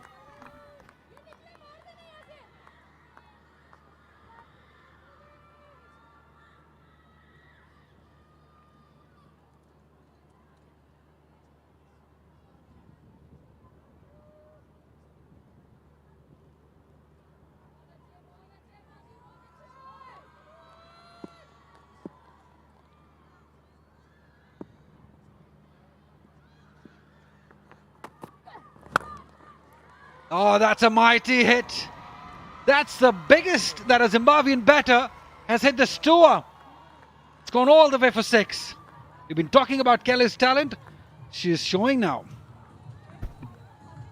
Wow, this is such a clean strike from Ndlovu. Over-pitched, yes, but you've still got to hit it. She's hit that properly. Sailed over the wide, long on, deep mid-wicket boundary. And that's cleared the boundary easily by 30 metres.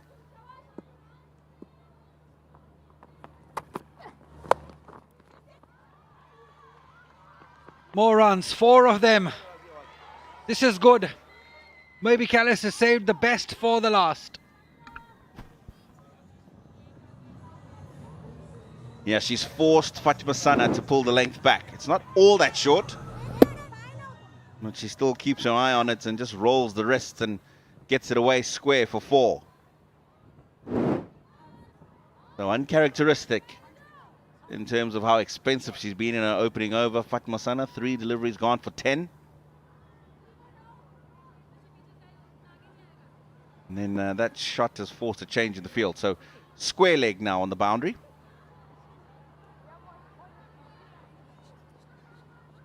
Well, she wants a good shot from there. Come on. Here we go. Lovely.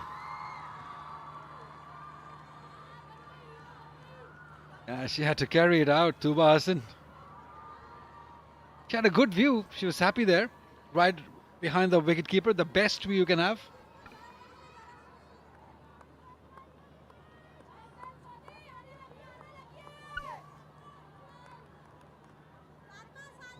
Yeah, all sorted now.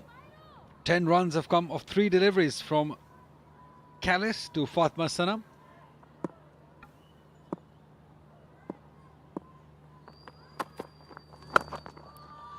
And again, up and over, quite easily. One bounce and over the rope for Callis.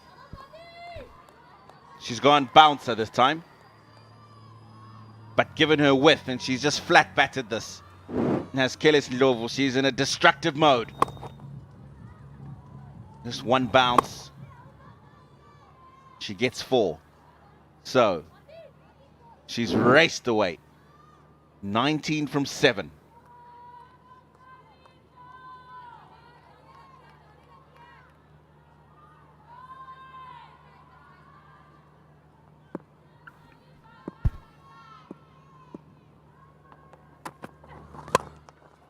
Oh, wonderful, wonderful batting. This is sensational stuff. This is batting at its best by Callis. The best we have seen in this series. Now, she doesn't know where to bowl. Fatma Sana. But how good is this? Straight back past the bowler. He's looked possibly for the Yorker. Most expensive over from a Pakistan bowler in the series. Now, she's got to look to be sensible here. Kellis. Bottom edge. She'll get a single to end the over, and it's a very good over. 28 for 1.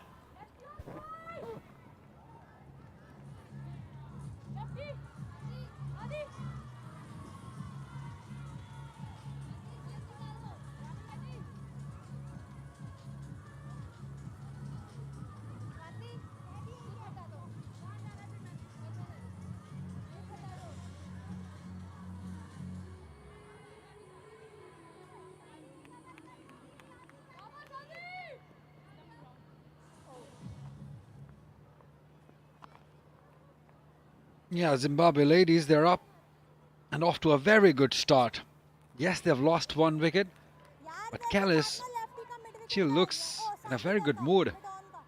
A mood to hit them big and maybe play long. As you said, she needs to be sensible from here on. She's got the start.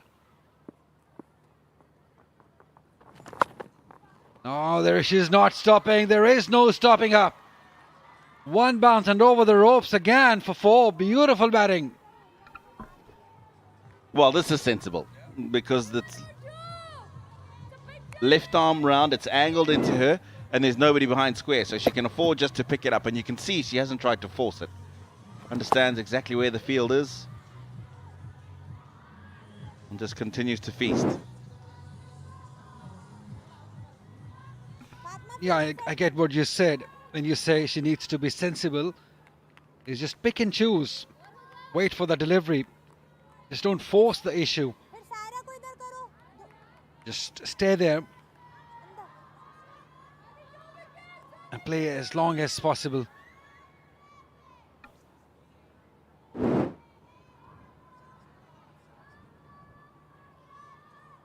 Yeah, just bounced before that skirting.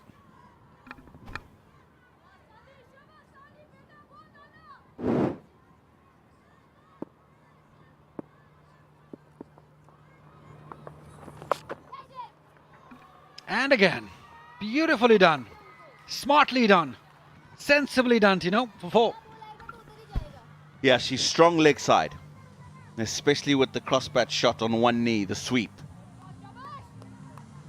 Now this one, she's forced behind square again, but she's also very good with the flat slog sweep in front of mid-wicket. But this is some really good counter-attacking batting from Ndlovu. Yeah, I really can't say the same for Sadia Iqbal. The way she's bowling, because she had no one there behind the square. This is better. This is where she needs to be.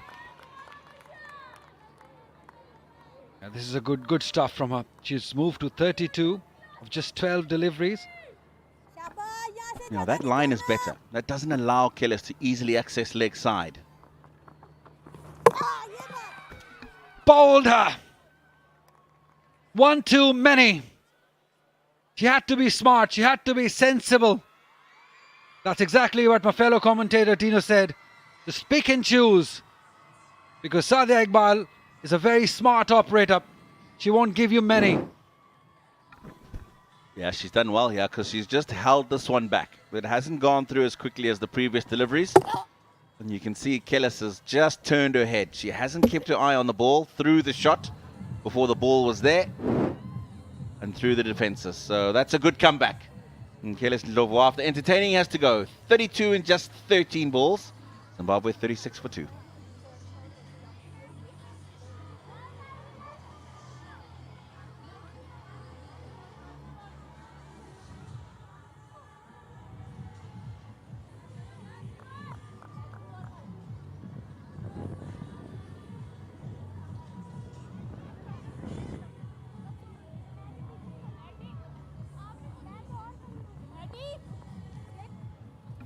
Yeah, very animated is the captain Fatma Sana, and tonight belongs to her. Records keep on breaking, stats keep on pouring from Azim. The latest one being, I'm going to tell you just after this. Beloved Biza, as we see her come in, 377 runs, very young, just 17 years of age. 49 her best, impressive strike rate also. She's got the spark, I tell you. Probably the best cricketer that we have seen in the series from Zimbabwe.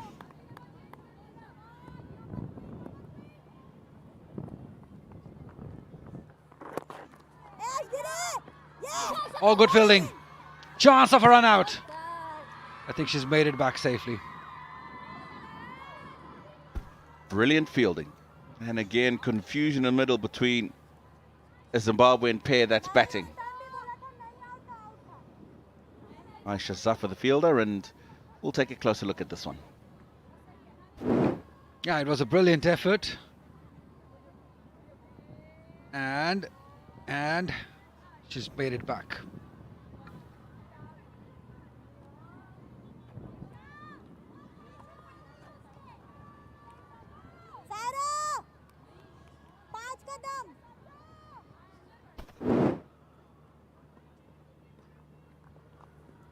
Right decision made, right decision given. Not out. Abdul Muqeet, the third umpire for the game.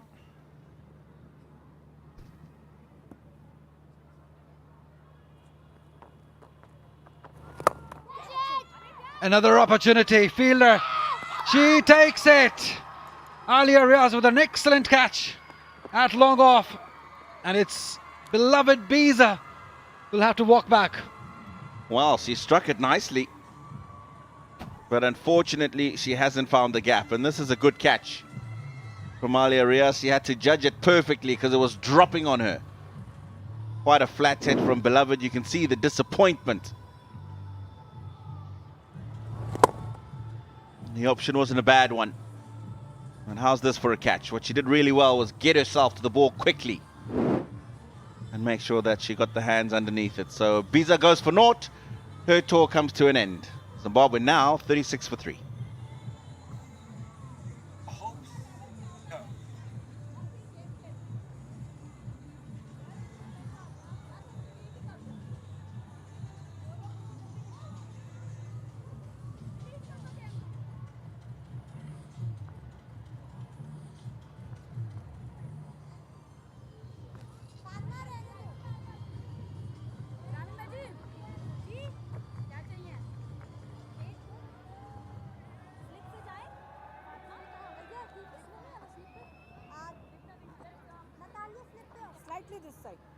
Adele Zimunu, the new batter in. And so many games being similar. 65 runs, the best of 20. Zimbabwe were off to a good, impressive start. And then, just in the time of 3 deliveries, it has all changed for them. Right, as I said, that I'm going to tell you a very interesting stat, a stat that all Pakistanis can be really proud of, is that Fatma Sana has become, not just in women T20Is, but in men's T20Is even, the fastest to score a 50 for Pakistan. 8 wickets for Rameen Shameen, so that's an excellent achievement. Shoaib Malik did it on 18 deliveries against Scotland in Sharjah, I believe. In 2021, that was the fastest by a Pakistani. This is the last wicket to fall. Beloved Biza played it nicely and straight into the hands of Fali Riaz, who takes a brilliant catch. Surely something to be proud of, that Fatma Sana has broken all the records this inning. 15 ball 50. It's just amazing. Well, she's been threatening all the way through the series, and she's shown her ability to strike the ball well today. It all came perfectly right for her. Fatma Sana.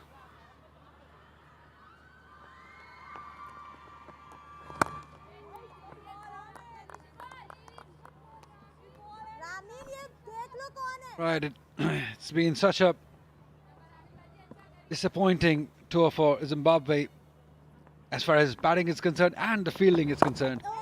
They bowl well in patches, in phases, but it's just the fielding and the batting that has really hurt them, been more disappointing in that, especially the catching part in fielding. Given so many opportunities to Pakistani batters. And Pakistani batters, they've grabbed them with both hands.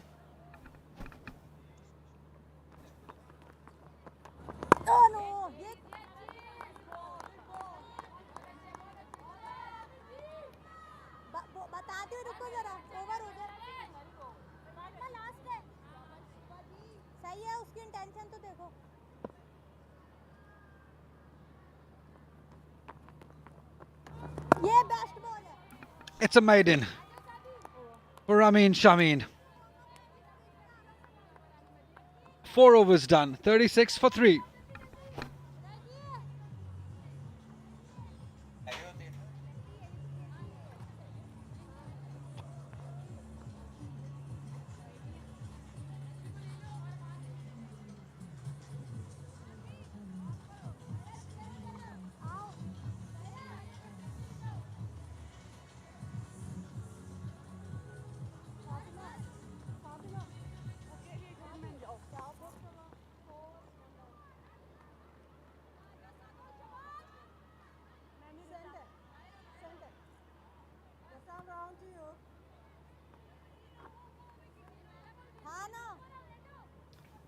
Zimbabwe already 3 wickets down, 4 overs in the chase, 36 on the board. Callis looked like somebody who meant business, 32 of 13, but then wickets started to fall. As Sadia bowls her third, she's picked up all 3 wickets to fall, given away only 17 runs. And been very threatening with her arm balls sliding in.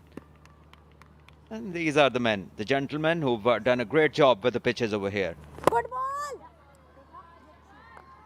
Just the one down the ground. Yeah, champions of the pitches over here. They've made wonderful pitches all throughout the season. The Qaid-e-Azam Trophy, the Veterans Trophy, the PSL, and now this series has been a lot of hard work through this season up till now. And haven't they created fantastic cricket pitches? Well bowled again.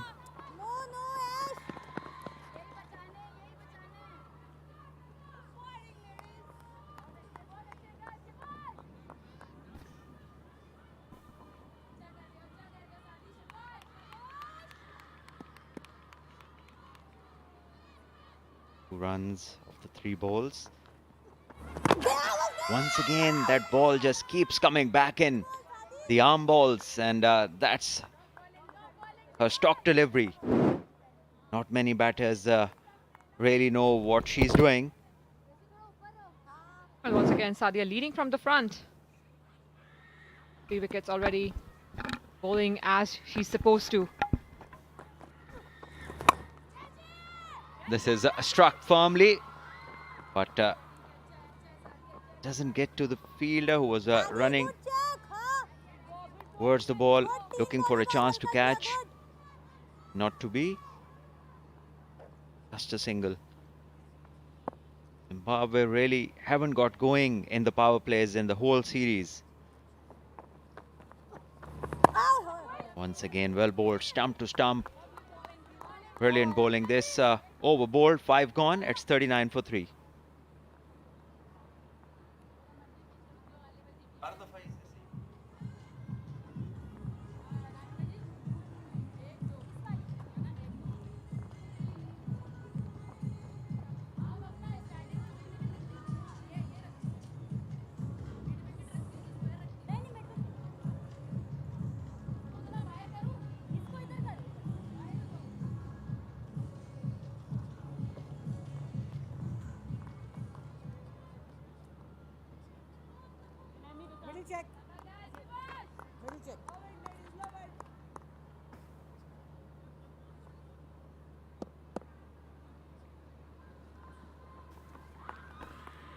Ramin Shamim, this time. Right in the mark. Right in the middle. Well, this is again opportunity for Ramin Shamim. Yeah, could have been very close. I thought it hit the bottom of the bat, and that's what saved her. This time she times it a bit better and puts it in the gap. No chance for the fielder at long on. This is a good stroke. Welcome boundary for Zimbabwe. Team that has been struggling along this series. Today had a very positive start from Kellis. Then she got out, and after that, none of the batters have been quite in the hunt for runs in the manner that they are required. Adil, 6 of 6. Rania Raro, 1 of 8. Massive target to chase. 1 down to long on.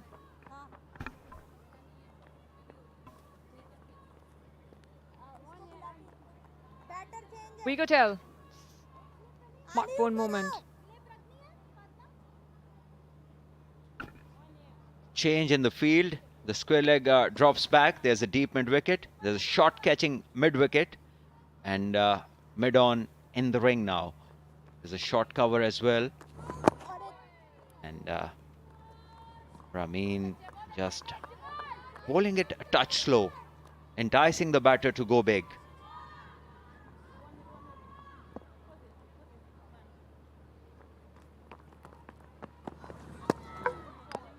It was way outside the off stump. She wanted to sweep it, knowing that there's a fielder protecting that boundary, a deep square leg, still wanted to go in that same direction. And once again we see a batter, a right-handed batter wearing a left-handed batting glove pair. Don't know what's wrong.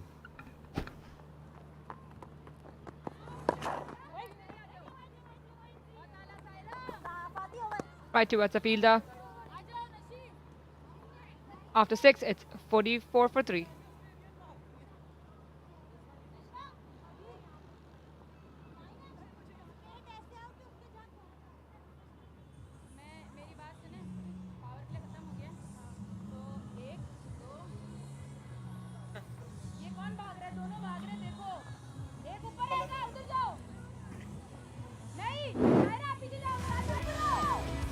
So this is how the play has been in the power play. Earlier there were a few boundaries to start off, then this wicket fell going on the back foot to the armour. Then Callis had a big over against Fatma Sana. She just kept hitting the balls through the field and also over them, hitting a 6 and 3 boundaries in the over, and then hit this one. Brilliant use of the wrist twice in the same area before she got bowled. A slow one by Sadia Iqbal, and then this one was caught at long off, and then a boundary towards mid wicket to end the power play.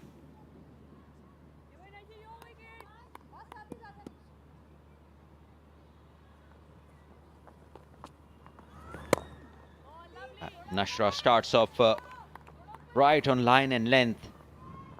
Both these left arm spinners, very consistent, and they bowl stump to stump. Not easy for the batters to put them away. And this one is again looking to go down the ground, but not the kind of timing that a batter is looking for. Well, with Nashra, I think she bowls on a very low trajectory because of her height and the fact that her arm is almost not coming from her head. Just a little angle. It's always hard, and she's a little slow than Sadia.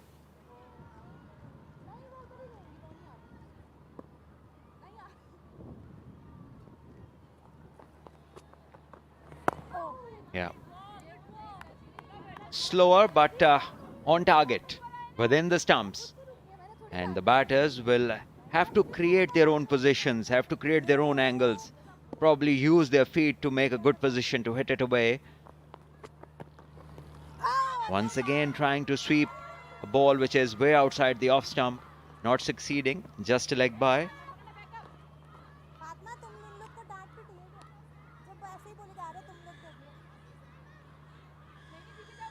So having seen the series and the series before this, what do you think are the chances with the Pakistan team going for the Women's T20 World Cup?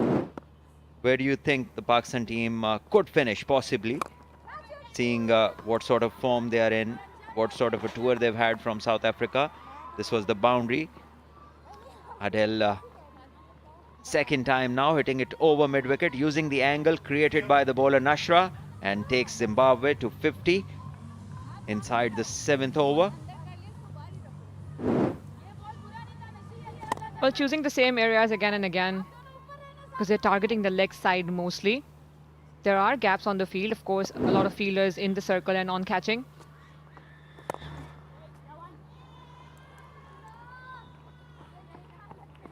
On the ground single, we'll continue about that, what we were talking about. After 7, it's 51 for 3.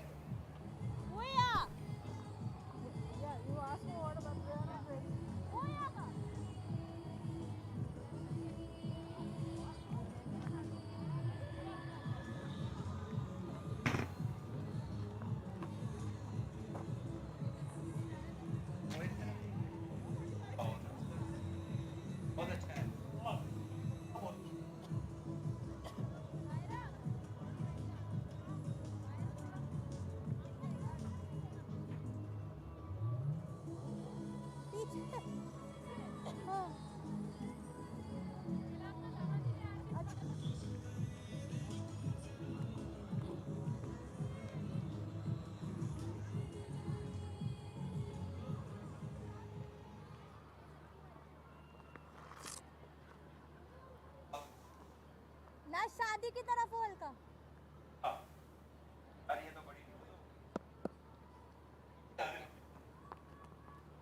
Ramin starts off her third over. She's only given away 5 runs, very miserly, very good economy. Zimbabwe need big overs. Trying to cut this time, beaten outside off. So we'll come back to the Pakistan chances. What do you see, what do you foresee actually for the Pakistan team and how they build up that you've just seen in the series and the previous one?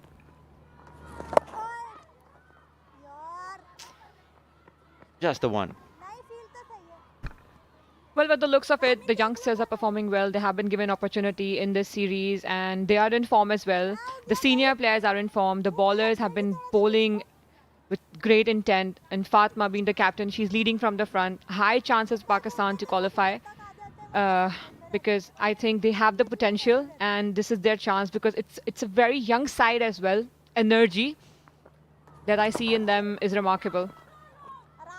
Inside edge goes to short fine leg. And quickly, what do you think would be the greatest challenge for this side in the UK, considering the conditions that there are and the teams that they're going to face when they play the preliminary rounds?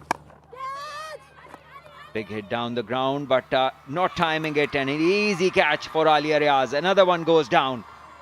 4th wicket to fall Rania Raro trying to go big. She was frustrated. 14 balls for 1 run only. And the 15th, she tried to hit big.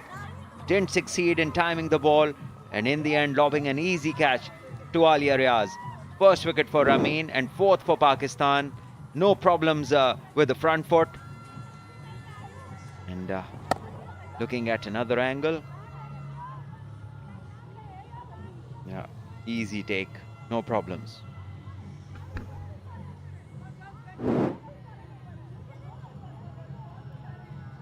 Run your out. 52 for 4.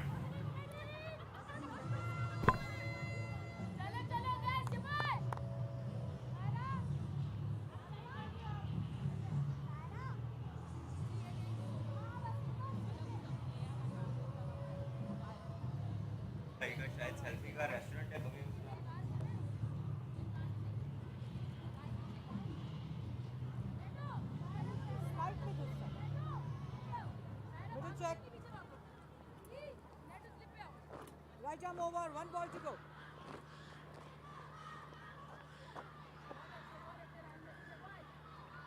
यार ये देख लो ये late cut खेल दी कल. Wembai, the new batter. Just a ball to be bowled in the 8th over.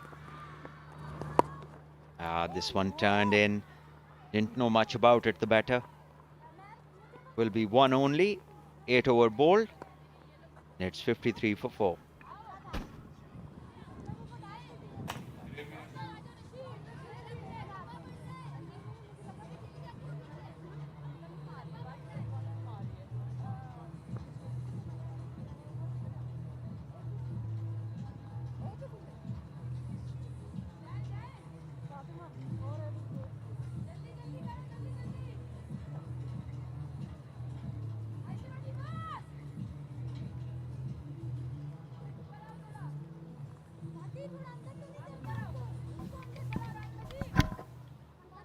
Center. Left arm round coming through. The start was really positive from the batters, but it was pulled back by the brilliant bowling of Pakistan. They have got 4 wickets just in 8 overs. Nashra Sandhu to continue her 2nd over. So by the look of the field set, it looks like a test match to me. They are giving a really hard time to these batters. Pakistan is really on the attack. Clip, short cover, short mid-wicket, and Nashra Sandhu is really going through her overs quickly. He's rushing through her deliveries. This time, a little on the shorter side, but still unable to create the gap to score run on that ball. Pakistan's men's team got docked 8 World Test Championship points for slow over rate. No problem here for the girls. Yeah. Big shout. It looks pretty straight and the finger has gone up. Wimbai frustrated and smiles all around for Pakistan. That surely was plumb, right in front of the stumps. She could not read the pace of Nashra Sandhu's ball. She's bowling really slow and she was too early to play a cross-batted shot against that ball. That's how the success has been for the bowlers, that they are not giving any pace to the batters. That's where the struggle has been for the batters, that they play their shot too early. She was nowhere in the line of the ball to complete that shot.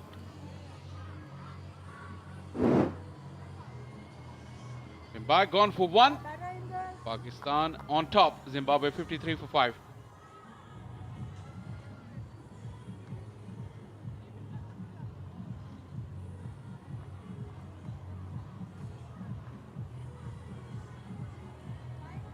ये कौन बैठा हुआ है? ये कौन है? वो आखिरी 2 वरना।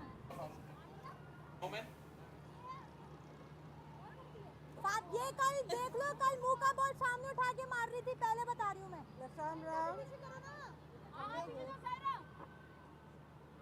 लेकिन मुंह का बॉल मार रही थी, लैंड बॉल नहीं मार। Talking about the field placings before the wicket fell. How about for the new batter now? Pakistan clearly on top. It is still the same. We have got short cover in place and short mid wicket. And that's how Wimbai got out. Plum LBW in front of the stumps. This time it was slightly fuller from Nashra, allowed a 1 run to her. That was beautifully flighted from Nashra.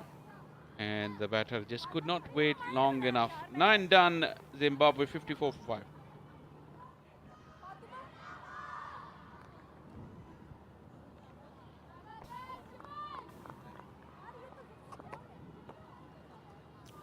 Kellis has been the highest run getter for Zimbabwe's side. She looked really positive, got 18 runs of the first over of Fatma Sana, but Sadia got the better of her. And later on, nobody could get a good contribution into the side. But Adele is set out there on 14 runs. And she has to build a partnership with Mavunga. 11 overs are yet to come. This time within the stumps, but successfully played the drive on the offside for 1 run.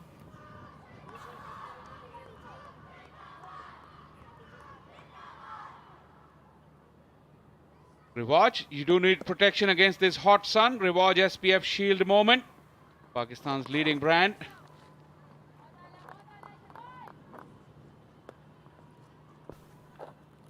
Glad that now we don't have to ask our friends to bring us sunscreen from Australia. We have it available in Pakistan now finally. Thank you very much for them for supporting women's cricket. Like we were talking earlier, women's cricket worldwide is on the up. It is a really marketable brand, and with superstars like Fatma Sana, they truly deserve the support, and it's glad that Rivaj, Bank Alfala and all our sponsors, they're coming to the fore. Vigo Tel. That is brilliant fielding. Absolutely marvelous athleticism. And this is Fatma Sana. She cannot do anything wrong today. Absolutely spot on. Scored the fastest century ever in women's game on just 15 balls. Fastest half centuries. Diving to her left, stopping that ball from going for runs. Surely a wide because it was down the leg. As you were mentioning, the reputation of women's game and which is being uplifted. T20 is around the corner and majority of the tickets have been sold out. So the viewership has increased so far and the spectators along with that. Yeah, absolutely. Women's T20 World Cup is something that Pakistan is now really looking forward to. In fact, the world of cricket now really eagerly anticipates the Women's World Cup. And the viewership this year is likely to break all records. In the air, oh, and dropped. Iram Javed made good ground to get to the ball, but just couldn't hold on to it. 10 gone, it's 58 for 5, and time for players to take a drink.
So far, half of the Zimbabwean team has gone back into the pavilion, and that is because of the brilliant bowling. This one came in sharply, and she played it off the back foot, and Kellis was looking very solid on the pitch. He was hitting really hard, and believe it, Biza, so solid batter for Zimbabwean, lost her wicket on the first ball.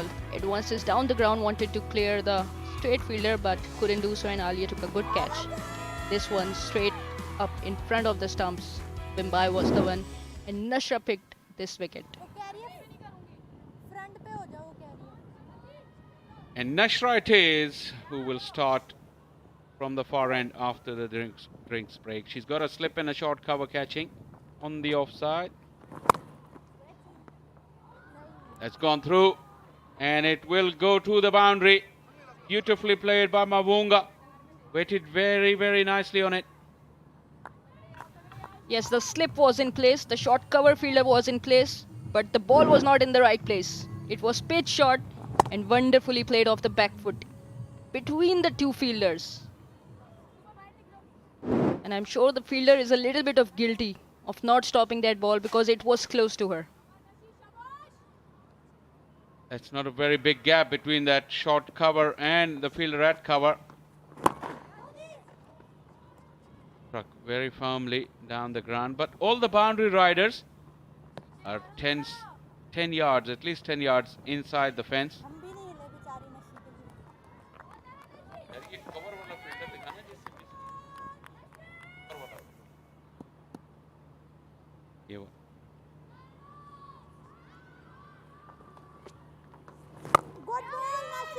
It's lofted in the air, and still the fielder could not come to the ball, even though they are standing up ahead from the boundary rope, but the ball fell short from her. You can see how far in she is, but still that ball didn't carry to her.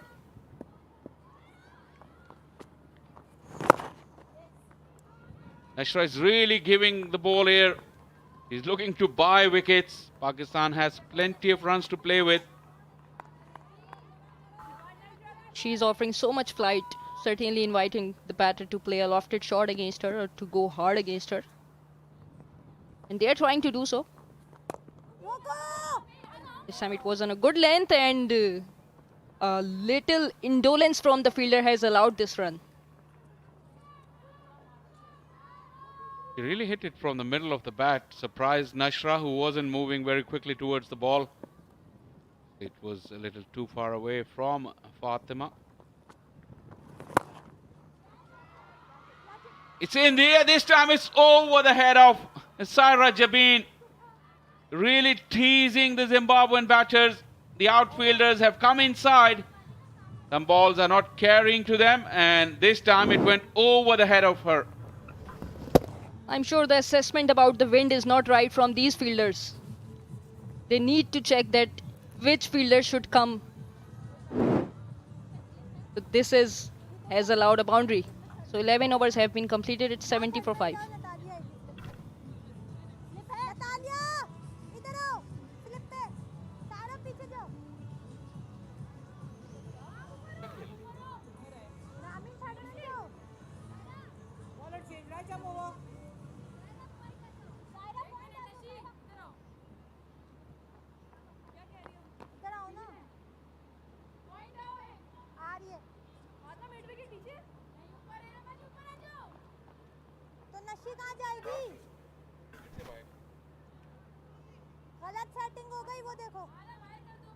We have a change in the bowling now. Tuba Hassan will continue. He has got 26 wickets. He has been brought into the attack by Fatma to break this partnership. Rightly spot on.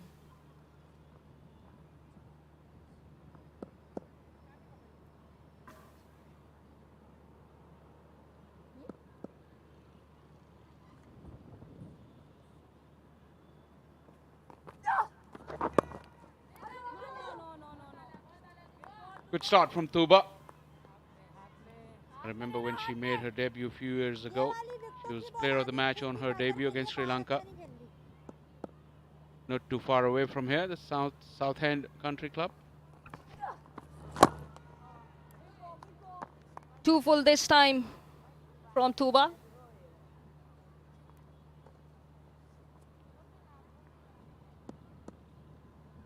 He's also starting up the way Nashra was bowling, giving flight in the air. There was an opportunity in her follow through, but she couldn't grab it. A tough chance there. She moved very well to her right. Tuba Hassan is a good athlete. She's a very good fielder. It was low and away to her right. 10 out of 10 for the effort. Half an opportunity. Well, there you go. That is a pretty comprehensive from Tuba Hassan. Knocking the stumps over. And Mavunga has been dismissed. Tuba with the wicket in her first over. That was a good ball from Tuba. Her 5th one onto the stumps. A lot of flight was offered and Mavunga ended up playing a cross-batted shot. Ecstasy for Tuba. Michelle Mavunga gone, scoring 13 of 9. It's 71 for the loss of 6 wickets.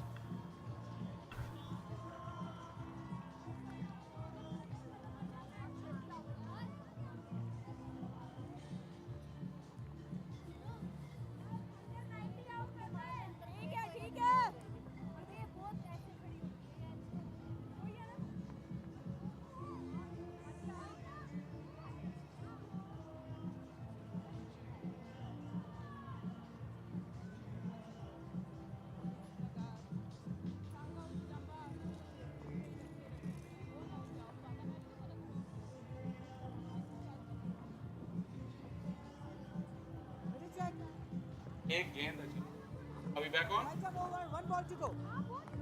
Well, there you go. What a moment here.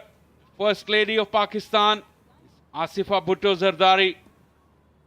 She has come here. She vowed to come here and support women's cricket. And she's here to witness Pakistan literally on the verge of victory. 12 overs gone. Zimbabwe 71 for 6.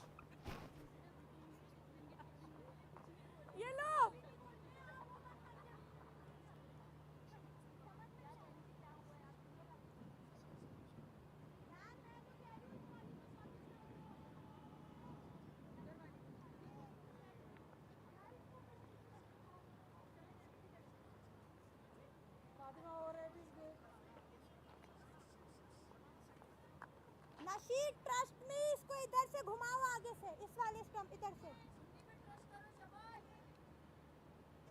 मेरी gut feel है fire हो जाए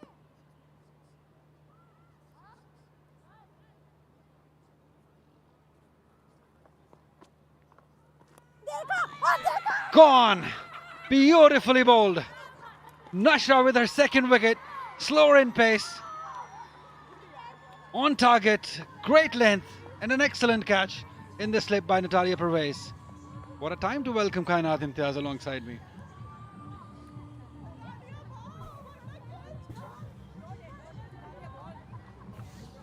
Well, of course, it's Nashra bowling. Very well experienced. You know how to take those wickets. Excellent body position by Nashra. Very well in form. Natalia making no mistake. Adele goes for 18. It's 71 for 7.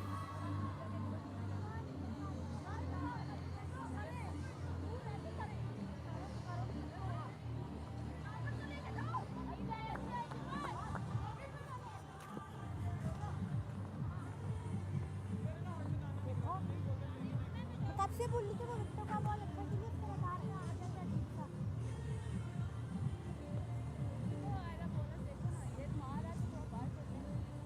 क्या हो गया वो उसकी तकलीफ है इस वजह से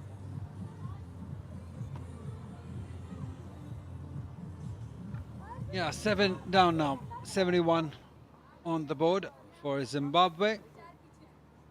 Nashra Sandhu with her 2nd wicket. She's into her 4th. कैसा खेलता है देखने तो दो come round to you coming through वो तो खेल ऐसा नहीं थी इसलिए Linda Kula Mapero, a new batter in. Good ball Yeah, she's somehow having a conversation with Fatma Sana that she needs to be a little more straighter than she is. But this wicket and Kainat Imtiaz.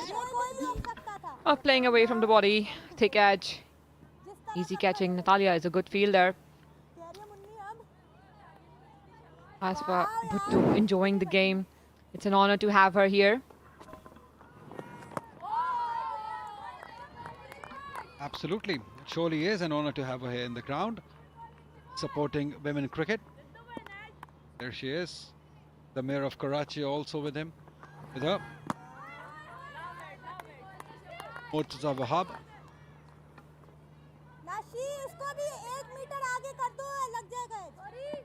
Yeah, she's showing some interest in the game. And it's good that Pakistan is doing well. Got well, just for one.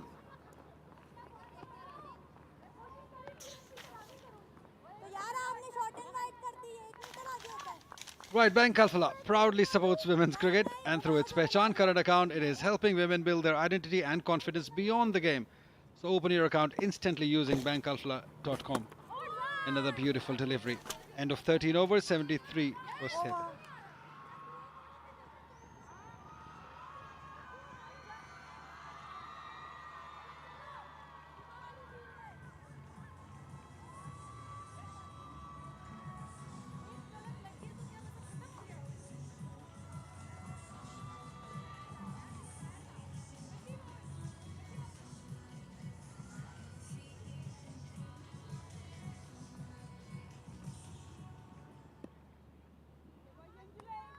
नशी को देख लो पता नहीं कहाँ चली गई चहलकदमी कर रही है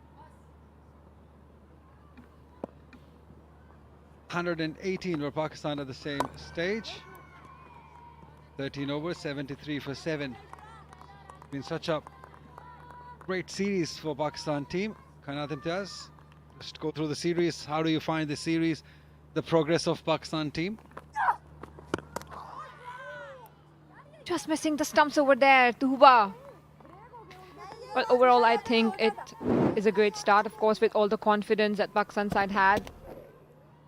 And moving forward, next series against Ireland and then the World Cup, a lot of confidence being taken. Played straight down the ground, fielder on the boundary. Will be one, but there's a chance of run out on the other end. A complete mix-up, a chaos. And it's given.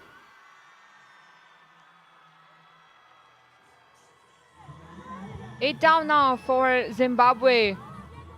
Complete chaos, mix-up. No calling, as we see. Yeah, chaos is the right word. She was certain that she wants to come back for the second.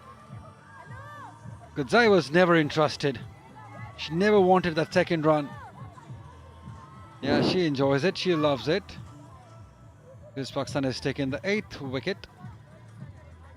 The Nicole Mabero scoring 1. It's 74 for 8.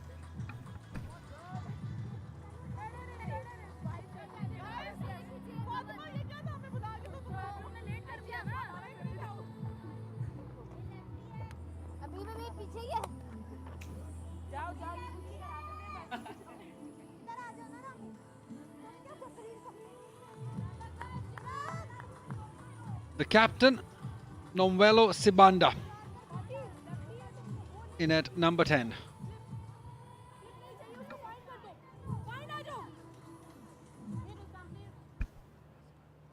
नहीं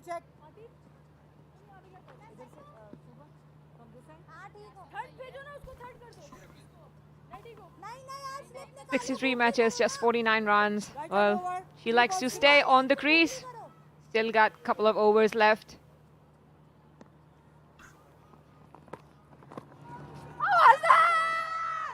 Yeah, Googly. Good decision by the umpire.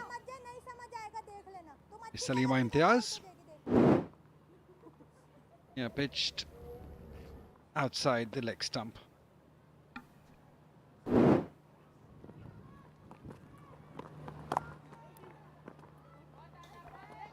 How does it feel? Your mother being the umpire and you being the commentator. Have you ever played under when she was umpiring in the game? Did you get any favors? Never? No? I don't get any favors anywhere. Such a sad story. Well, you know it very well. My stories are really sad. Not from the mother even. Amazing. 14 gone, 74 for 8.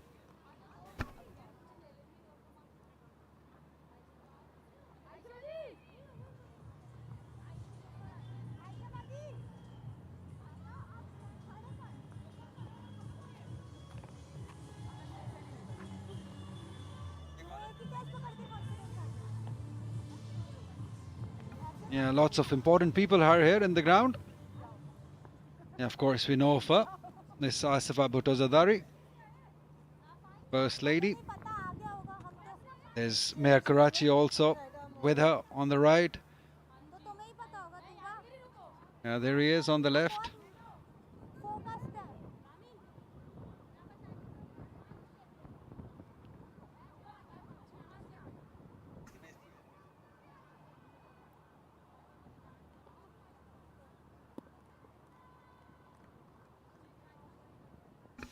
All right, Pakistan have many spin options, and one of them is Aisha Zafar. 3 wickets in her career. It's good they've got options going into the Tri-Nation Series and the World Cup, especially somebody like Aisha Zafar or Natalia Pervez who can bat and bowl few overs. Well, this series was all about giving opportunities and trying to figure out their best combination. And of course, with Aisha and Natalia, they can make a good combination. This can be really close. I believe it was bat involved as well, somehow. It was a big turn. Would have surely missed the leg stump. It's turning.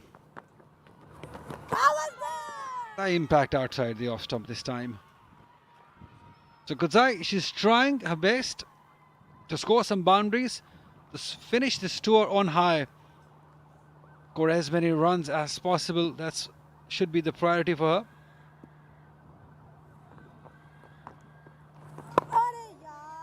Once again, trying to go across. Fielders. Too many fielders for Zimbabwe right now. Too many dot deliveries.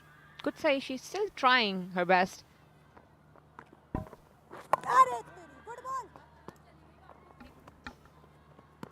Yeah, just tried to go towards the offside and wanted to heave it. But a quicker one from Aisha Zafar. Yeah, I'm sure Zimbabwe women must have learned a lot of things, because there are a very young side. 10 young girls have come to this tour. I'm sure they must have learned a lot of things from somebody like Fatma Sana, Aisha Zafar, Ali Riaz, all of these senior players. A lot to learn from them.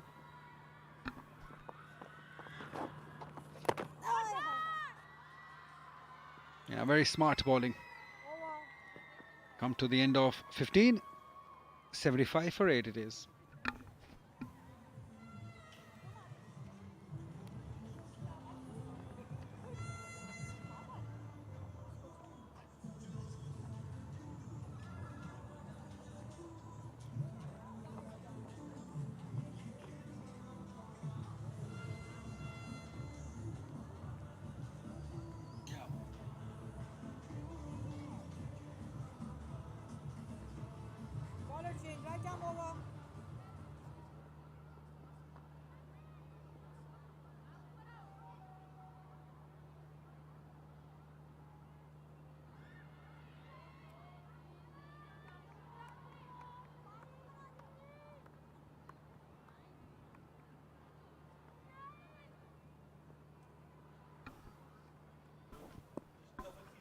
Fatma Sana in the attack once again.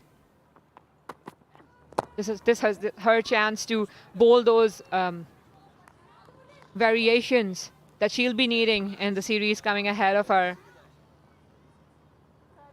I think Fatma should try maximum Yorkers right now, because this will be needed in the series coming ahead.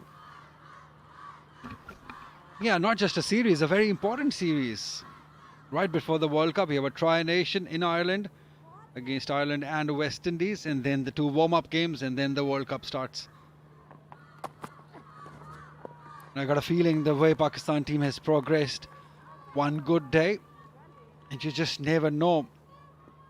Pakistan might go and at least till semi-final. This is what we're hoping at the moment. You just never know. One good day of either Fatma Sana, Aisha Zafar, Alia, anybody's good day, because we do have the potential to do it.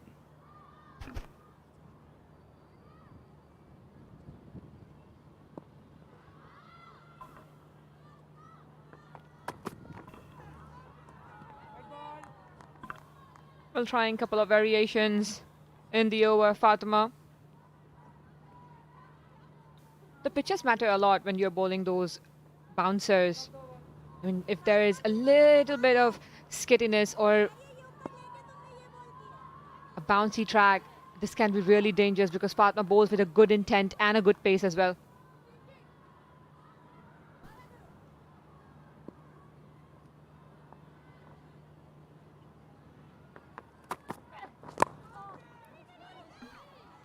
Yeah, she'll get a boundary out of this. Not quite where she intended it to go, but still she'll take it. They move to 80.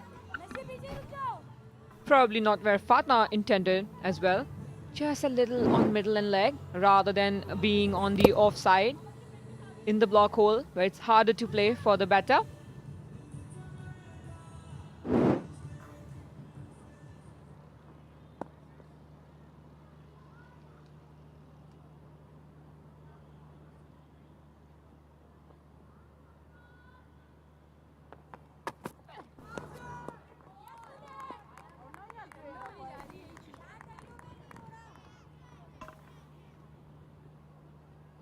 Well, it's fine that she's bowling outside off stump. This is kind of variation as well because at times the way she bowls slow, I think she should bowl back of hand deliveries as well.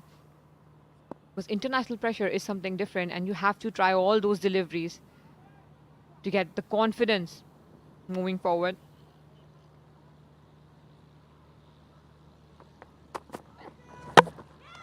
Nothing better than this. Through her, knocks her over. Fatma gets her first. Within the stumps. The batter misses, she hits. That was the intent by Fatma from the very first ball. Wanted to bowl her. That's what she did. Great locking by Fatma.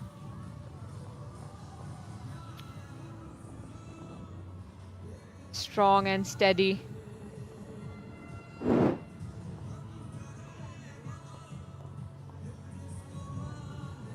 Kutsia Chikora goes for 7. It's 80 for 9.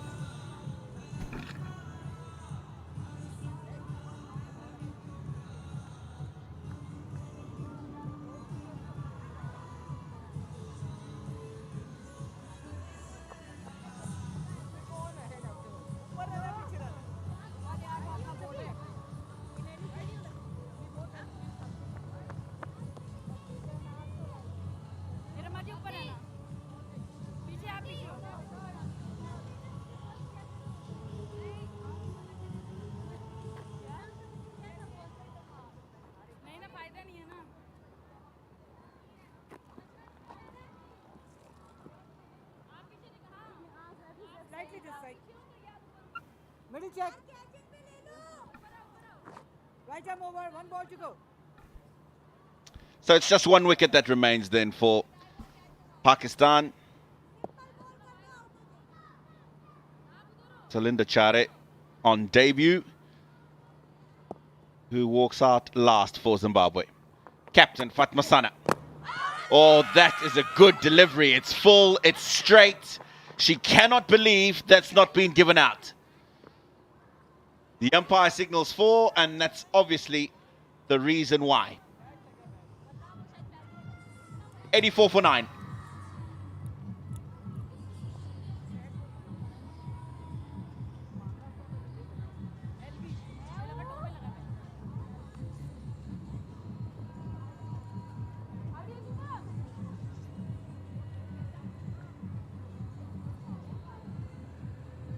out, I think.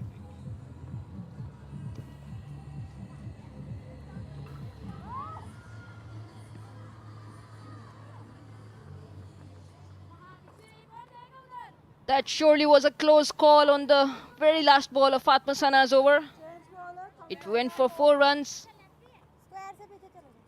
Pakistan has 1 wicket to win this series. They have won the series, but whitewash it.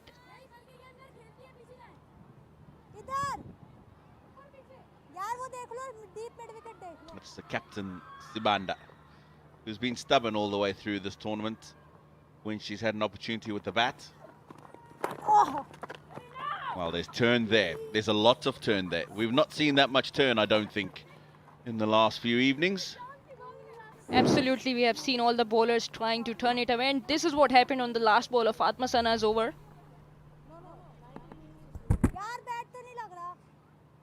Yeah, missed it.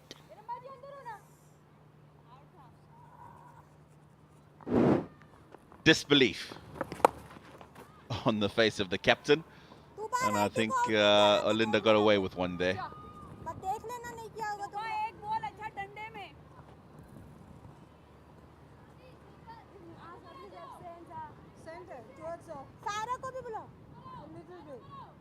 Will be Olinda on strike now to Tuba. Slip in, short catching cover. And just a square leg coming on 10 meters off the boundary.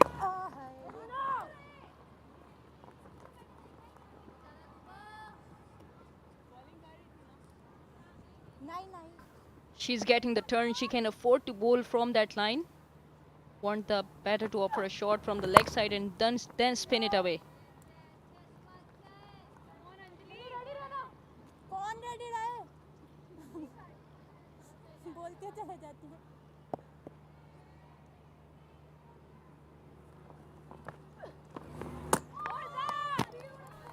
Again, that was a sharp turn from Tuba.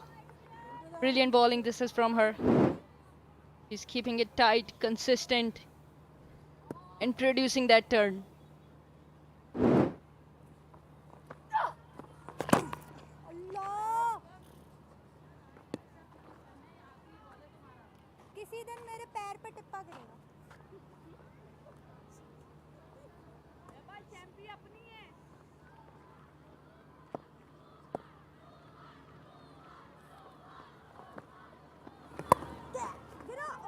Cut away. That's done nicely. Just the delaying of the stroke to get it behind point. She gets herself a first boundary. 17 gone, 90 for 9.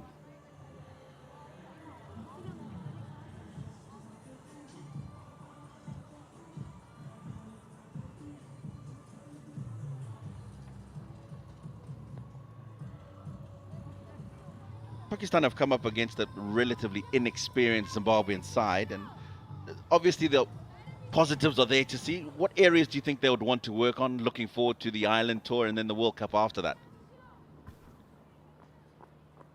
I'm sure there are room of improvement in both departments, I would say, bowling and batting. When it comes to especially the middle order, they need to be a little more confident on the pitch. And against a slow pace, we saw the batter struggle. Yesterday it was Iman Fatma who provided a stability, and there might be a chance of a run out, and that would be it. This is it. Pakistan has won the match because the umpire had raised her finger.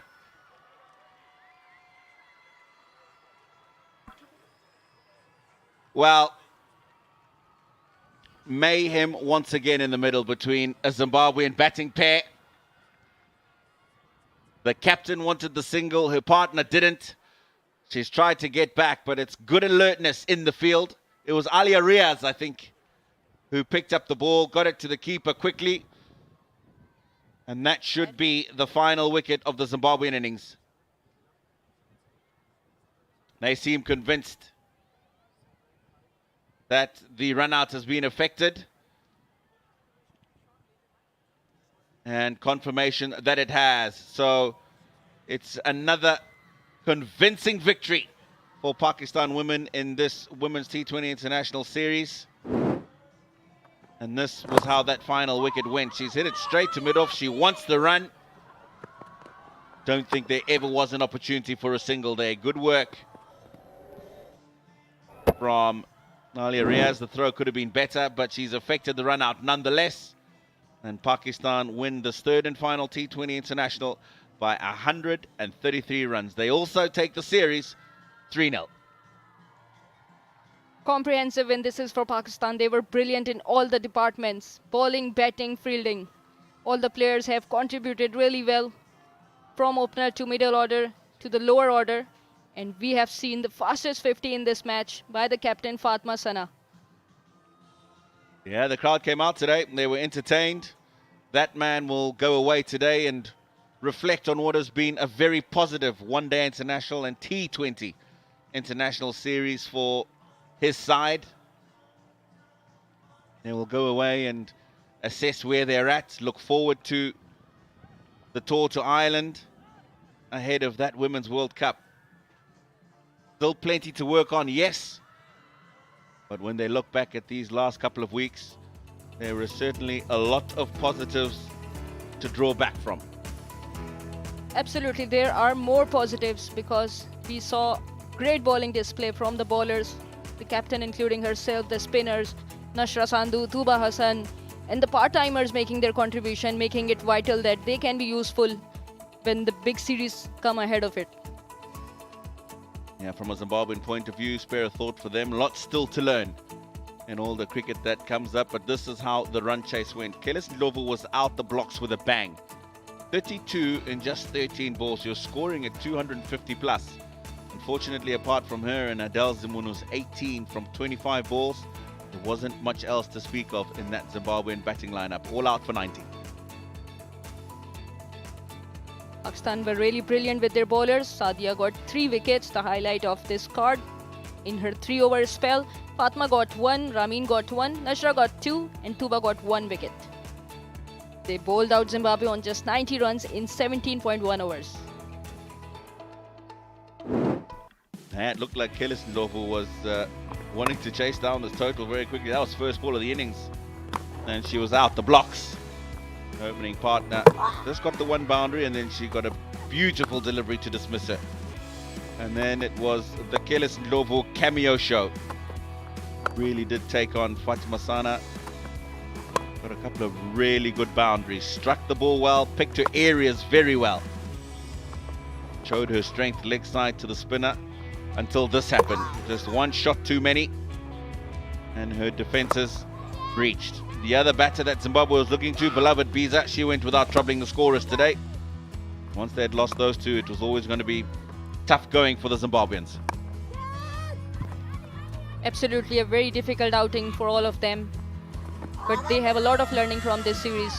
They were up against a good side and they were very good in patches. All they need to do is to get consistent. We saw good talent from them. Calix looked really superb. Natasha had that into her when she came on to bat. But none of them could stay for longer on the pitch in pursuit of this run chase. Yeah, this was another run out in the Zimbabwean ranks, and there's just been too many of these. They've spoken about the need to work on their fielding. They'll need to work on their running between the wickets as well. Chigora was the penultimate wicket to fall. And again, it was a run out that concluded the innings. Cool and calm. Alia Riaz collecting that at mid-off, getting it to the wicket-keeper to effect the run out. So the final summary then of this series: 223 for 4, winning the toss, electing to bat first. Half centuries from Saira in just 32 balls. And Fatma Sana, the captain, quickest ever by a Pakistan international in T20Is. 19 balls that ended up off that 62, and Zimbabwe in pursuit. It was Kelis Ndlovu with 32 and 13, 3 for Sadia, 2 for Nashra. Zimbabwe all out by 90. Pakistan win the final game of the series by 133 runs. Now it's time to go for the break. We will be back with the presentation ceremony.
There you have it. The First Lady of Pakistan, Miss Asifa Bhutto Zardari, greeting the match officials, and now been introduced to the Zimbabwe lineup. This has been a very, very historic first tour, and it's been capped off by that really good gesture from the First Lady of Pakistan, showing full support for women's cricket and greeting the hosts. Zimbabwe, I'm pretty sure many of these players will remember this trip for a very, very long time. First ever trip to Pakistan for Zimbabwean women cricketers. Plenty to learn, plenty to take from. Crowd have stayed right till the end.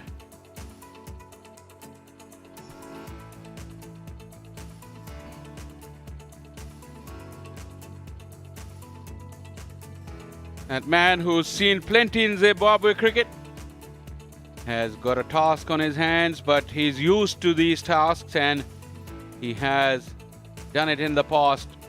Brought on plenty of cricketers that represented Zimbabwe with pride, the likes of Hamilton Masakadza, Stuart Mesikaneri, man sitting alongside me, Tino Mavoyo.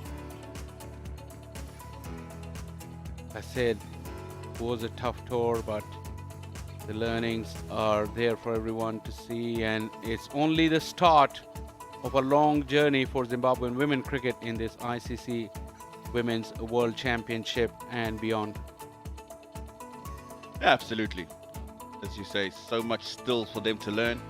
It's only their second series at this level in the Women's Championship, and there's plenty more to come. Stiffer opposition, and what they'll need to do is learn, and learn very quickly. They'll go back home now. They will get back into some training. They're expecting the West Indies women to visit later on in the year. They're expecting to visit India later on in the year as well. So there's so much still to look forward to for them as a young side. So is for Pakistan as well. They will be UK bound very soon. First Lady of Pakistan, Asifa Bhutto Zardari, greeting Fatma Sana, had a long chat with her. And now Fatma has took the responsibility to introduce her charges to the First Lady. Plenty of talented young women in that bunch of Pakistan. The girls in green, like I said, will be embarking to UK in a few days' time. They will have a tri-series in Ireland, featuring Ireland and West Indies, and then the World Cup.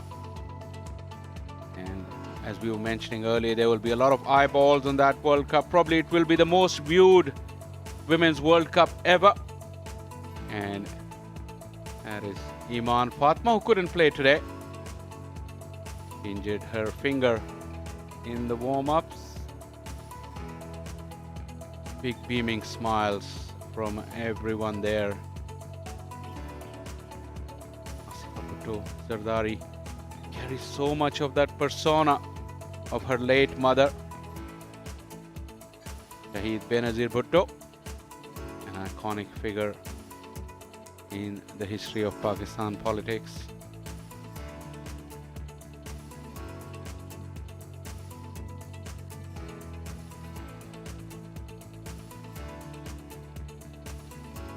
One thing you associate with Fatma Sana as well, like you've seen in these pictures throughout, she always carries that smile on her face. Very confident young girl, really a role model for every working class girl in Pakistan. She worked hard to reach all those heights, and now it's mentor and team director Wahab Riaz, who's put in a lot of effort with this team, with this bunch of players, fielding coach Majid, Umaid Asif, the bowling coach, very, very crafty operator himself, Imran Farad, dashing left-hander of his time, now part of this very high-profile coaching team, Abdur Rahman, the left-arm spinner, and then the trainers and the analyst.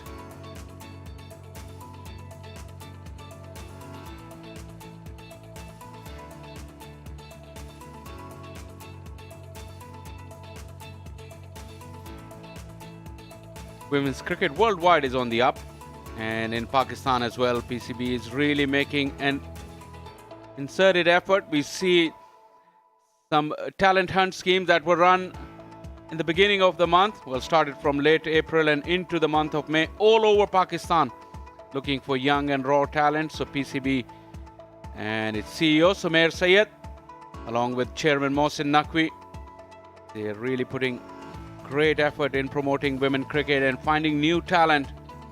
There has been words of Women's Premier League as well, and I'm sure it's in the working at some stage, and we'd already seen a series of exhibition matches played during the PSL for women.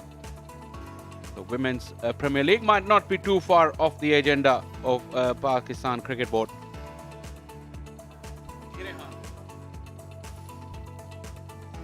Well, this is how the series went. It was pretty hectic. 3 ODIs and 3 T20Is going Pakistan's way. Pakistan completely dominated the series in all 3 departments, but Zimbabwe will take away plenty of learnings and plenty of lessons for future, especially their fielding let them down, but at times their batting and bowling was really good and something they can build on to try and get the complete match performance. Well, it's just about time to head downstairs with Ali Yunus is ready for the post-match and post-series presentation. Yes, dominance continues for Pakistan team as they beat Zimbabwe in the last T20I by 133 runs to win the series 3-0 and whitewash Zimbabwe. So congratulations to Team Pakistan and Fatma Sana. They've done a great job. Fabulous win for Pakistan team. Welcome to the post-match presentation. And in the presentation party, we have the honor of having Her Excellence Miss Asifa Bhutto Zardari, the First Lady of Pakistan. I'm sure her support and encouragement means a lot to all of us. So thank you for being with us, ma'am. With her is Mr. Sumair Ahmed Sayed, he is the Chief Operating Officer, PCB. And with him is Mr. Muhammad Rahil Yusuf, he is the Chief Marketing Officer, Bank Al Falah. Right, first up, I would request Miss Asifa Bhutto, she will present the medals to match officials. First up, Mr. Ali Naqvi, match referee, former test cricketer. In fact, he's the ICC match referee. He's done a wonderful job organizing these games. Next up, Miss Salima Imtiaz. She's the field umpire for the game.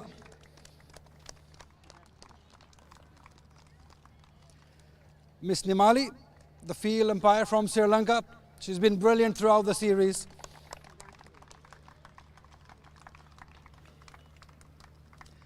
Mr. Mukeet Kakad, the TV umpire.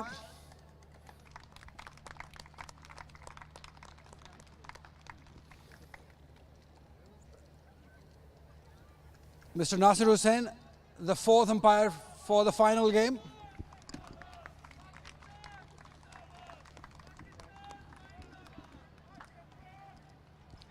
Mr. Wasim Abbas, the field scorer.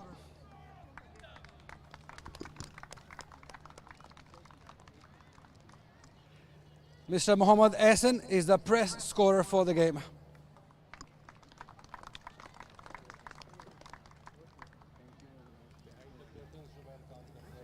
Absolutely, they've been wonderful throughout the series. I'd still request Ms. Asifa Bhutto Zardari. She will present the PCB Player of the Match trophy to none other than Fatma Sana for scoring the fastest 50 in women's T20I. Wonderful feat by the captain herself. 62 runs of 19 deliveries, 10 fours and 2 sixes for the captain. बात कर लेते हैं. कब से हम कह रहे थे कि ऊपर बैटिंग करें तो आज की तो फिर बहुत एंजॉय किया आपने. नहीं अल्हम्दुलिल्लाह काफ़ी टाइम से वेट कर रही थी बट टीम को जाता है क्रेडिट क्योंकि जिस तरह वो लोग सारे परफॉर्म कर रहे थे तो मुझे भी कॉन्फिडेंस आ रहा था साथ में. आपकी बारी का तो आपको ही क्रेडिट जाएगा जिस तरीके से आपने बैटिंग की. बहुत अच्छा लगा जिस तरह के शॉट्स आपने खेले, फुल ऑफ कॉन्फिडेंस. और कितना इंपॉर्टेंट है ये वर्ल्ड कप से पहले ऐसे नहीं खेलना.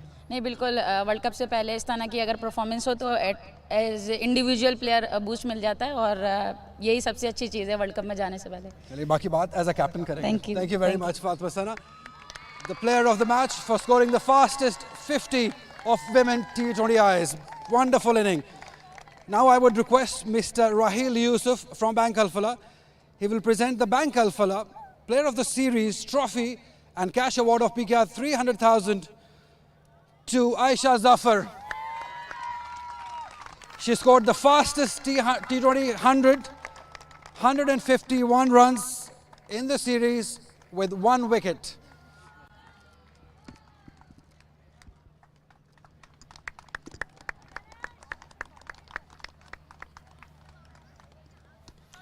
Congratulations, first of all. Thank you so much. Wonderful series, all 3 games, you've been up there. Yeah, definitely. I'm just happy that I could contribute to the winning of this team. Yeah, if you talk about the series, it was sort of a comeback series, so you had to score runs before the World Cup. How is this momentum for you? How good it is for you and the team? Definitely going into the World Cup, we've got our confidence and hoping that we continue this in the tri-series as well. Yeah, you've been batting at number 3, number 4, and today you've been asked to open the inning. How difficult it is to adjust?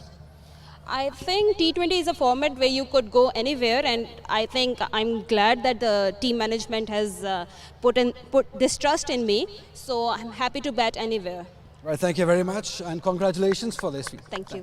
That was the player of the series, Aisha Zafar from Pakistan.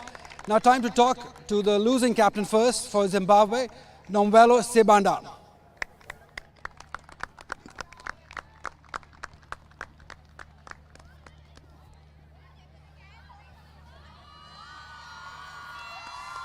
Yeah, not an ideal result that Zimbabwe was hoping, but still there are lots of positives that you can take out from this series. Definitely not the results we wanted, but like you said, a few positive to take out. I thought Kelly's intent was top-notch, so at least we'd take that with us. I have to ask you about the hospitality that you have received here in Pakistan, especially in Karachi. You had a good time here? We've definitely had a good time. The people are welcoming, the food is amazing. We're grateful for the opportunity. Right, thank you very much for coming to Pakistan and enjoying your time here, and tough luck for the series. Thank you. That was Zimbabwe's captain, Nomvelo Sibanda. Now the big award. Time to talk to the winning captain for Pakistan, Ms. Fatma Sana.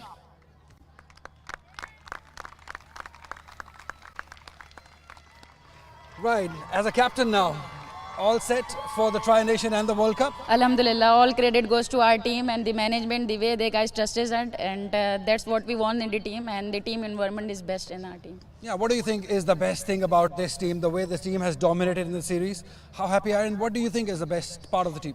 I think we had a good camp in last 2-3 months, and we had a good belief in our team, and I think the way they guys believe in themselves, so I think that's the important thing. And what about the youngsters, the way Saira Jabin played today, the opportunities being given to all of them? Are you happy, satisfied as a captain? Yeah, I think we were giving the chances to all the girls, and the way they guys accept it and prove ourselves, so I think this is good. And now we're going to expect a lot from you guys in the World Cup and the Tri-Nation. Inshallah, hopefully. Right, all the best for Thank that. you. Miss Asfa Bhutto Zardari, she will present the Bank Alfala Winners' Trophy to Fatma Sana. Wonderful feat. I would request also Mr. Raheel Yusuf to please join. That is the victory for Pakistan team. Whitewashing Zimbabwe 3-0 in the T20 series.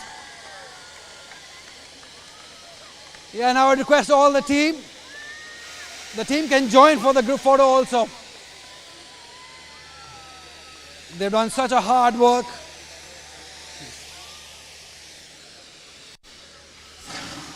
Yes, wonderful scenes here at the National Bank Stadium.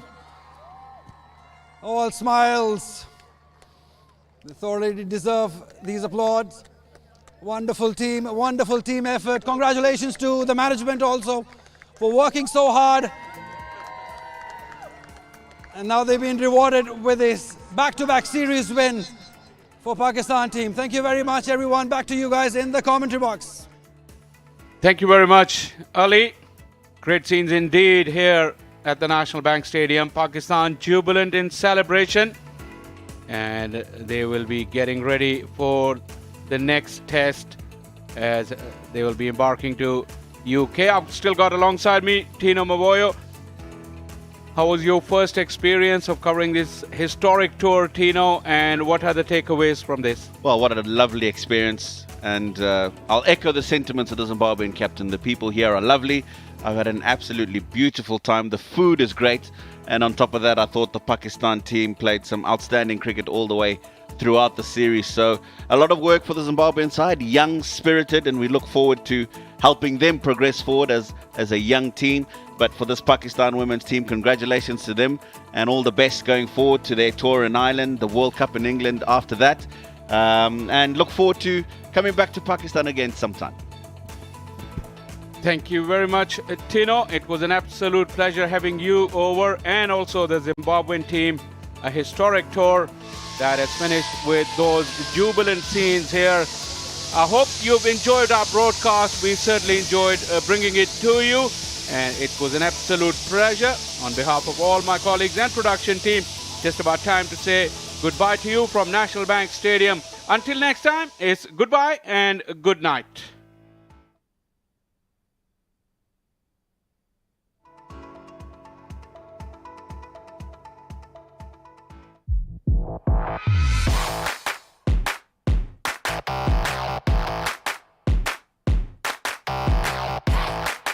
This is 50 for Saira, her first, her maiden one. What a moment for her. Look at that smile. That's it. That is the fastest 50 ever in the women's game. That is a world record.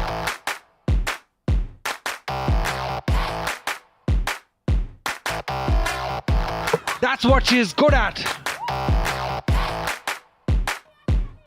Well, there you go. There might be a chance of a run out, and that would be it. This is it. Pakistan has won the match because the umpire had raised her finger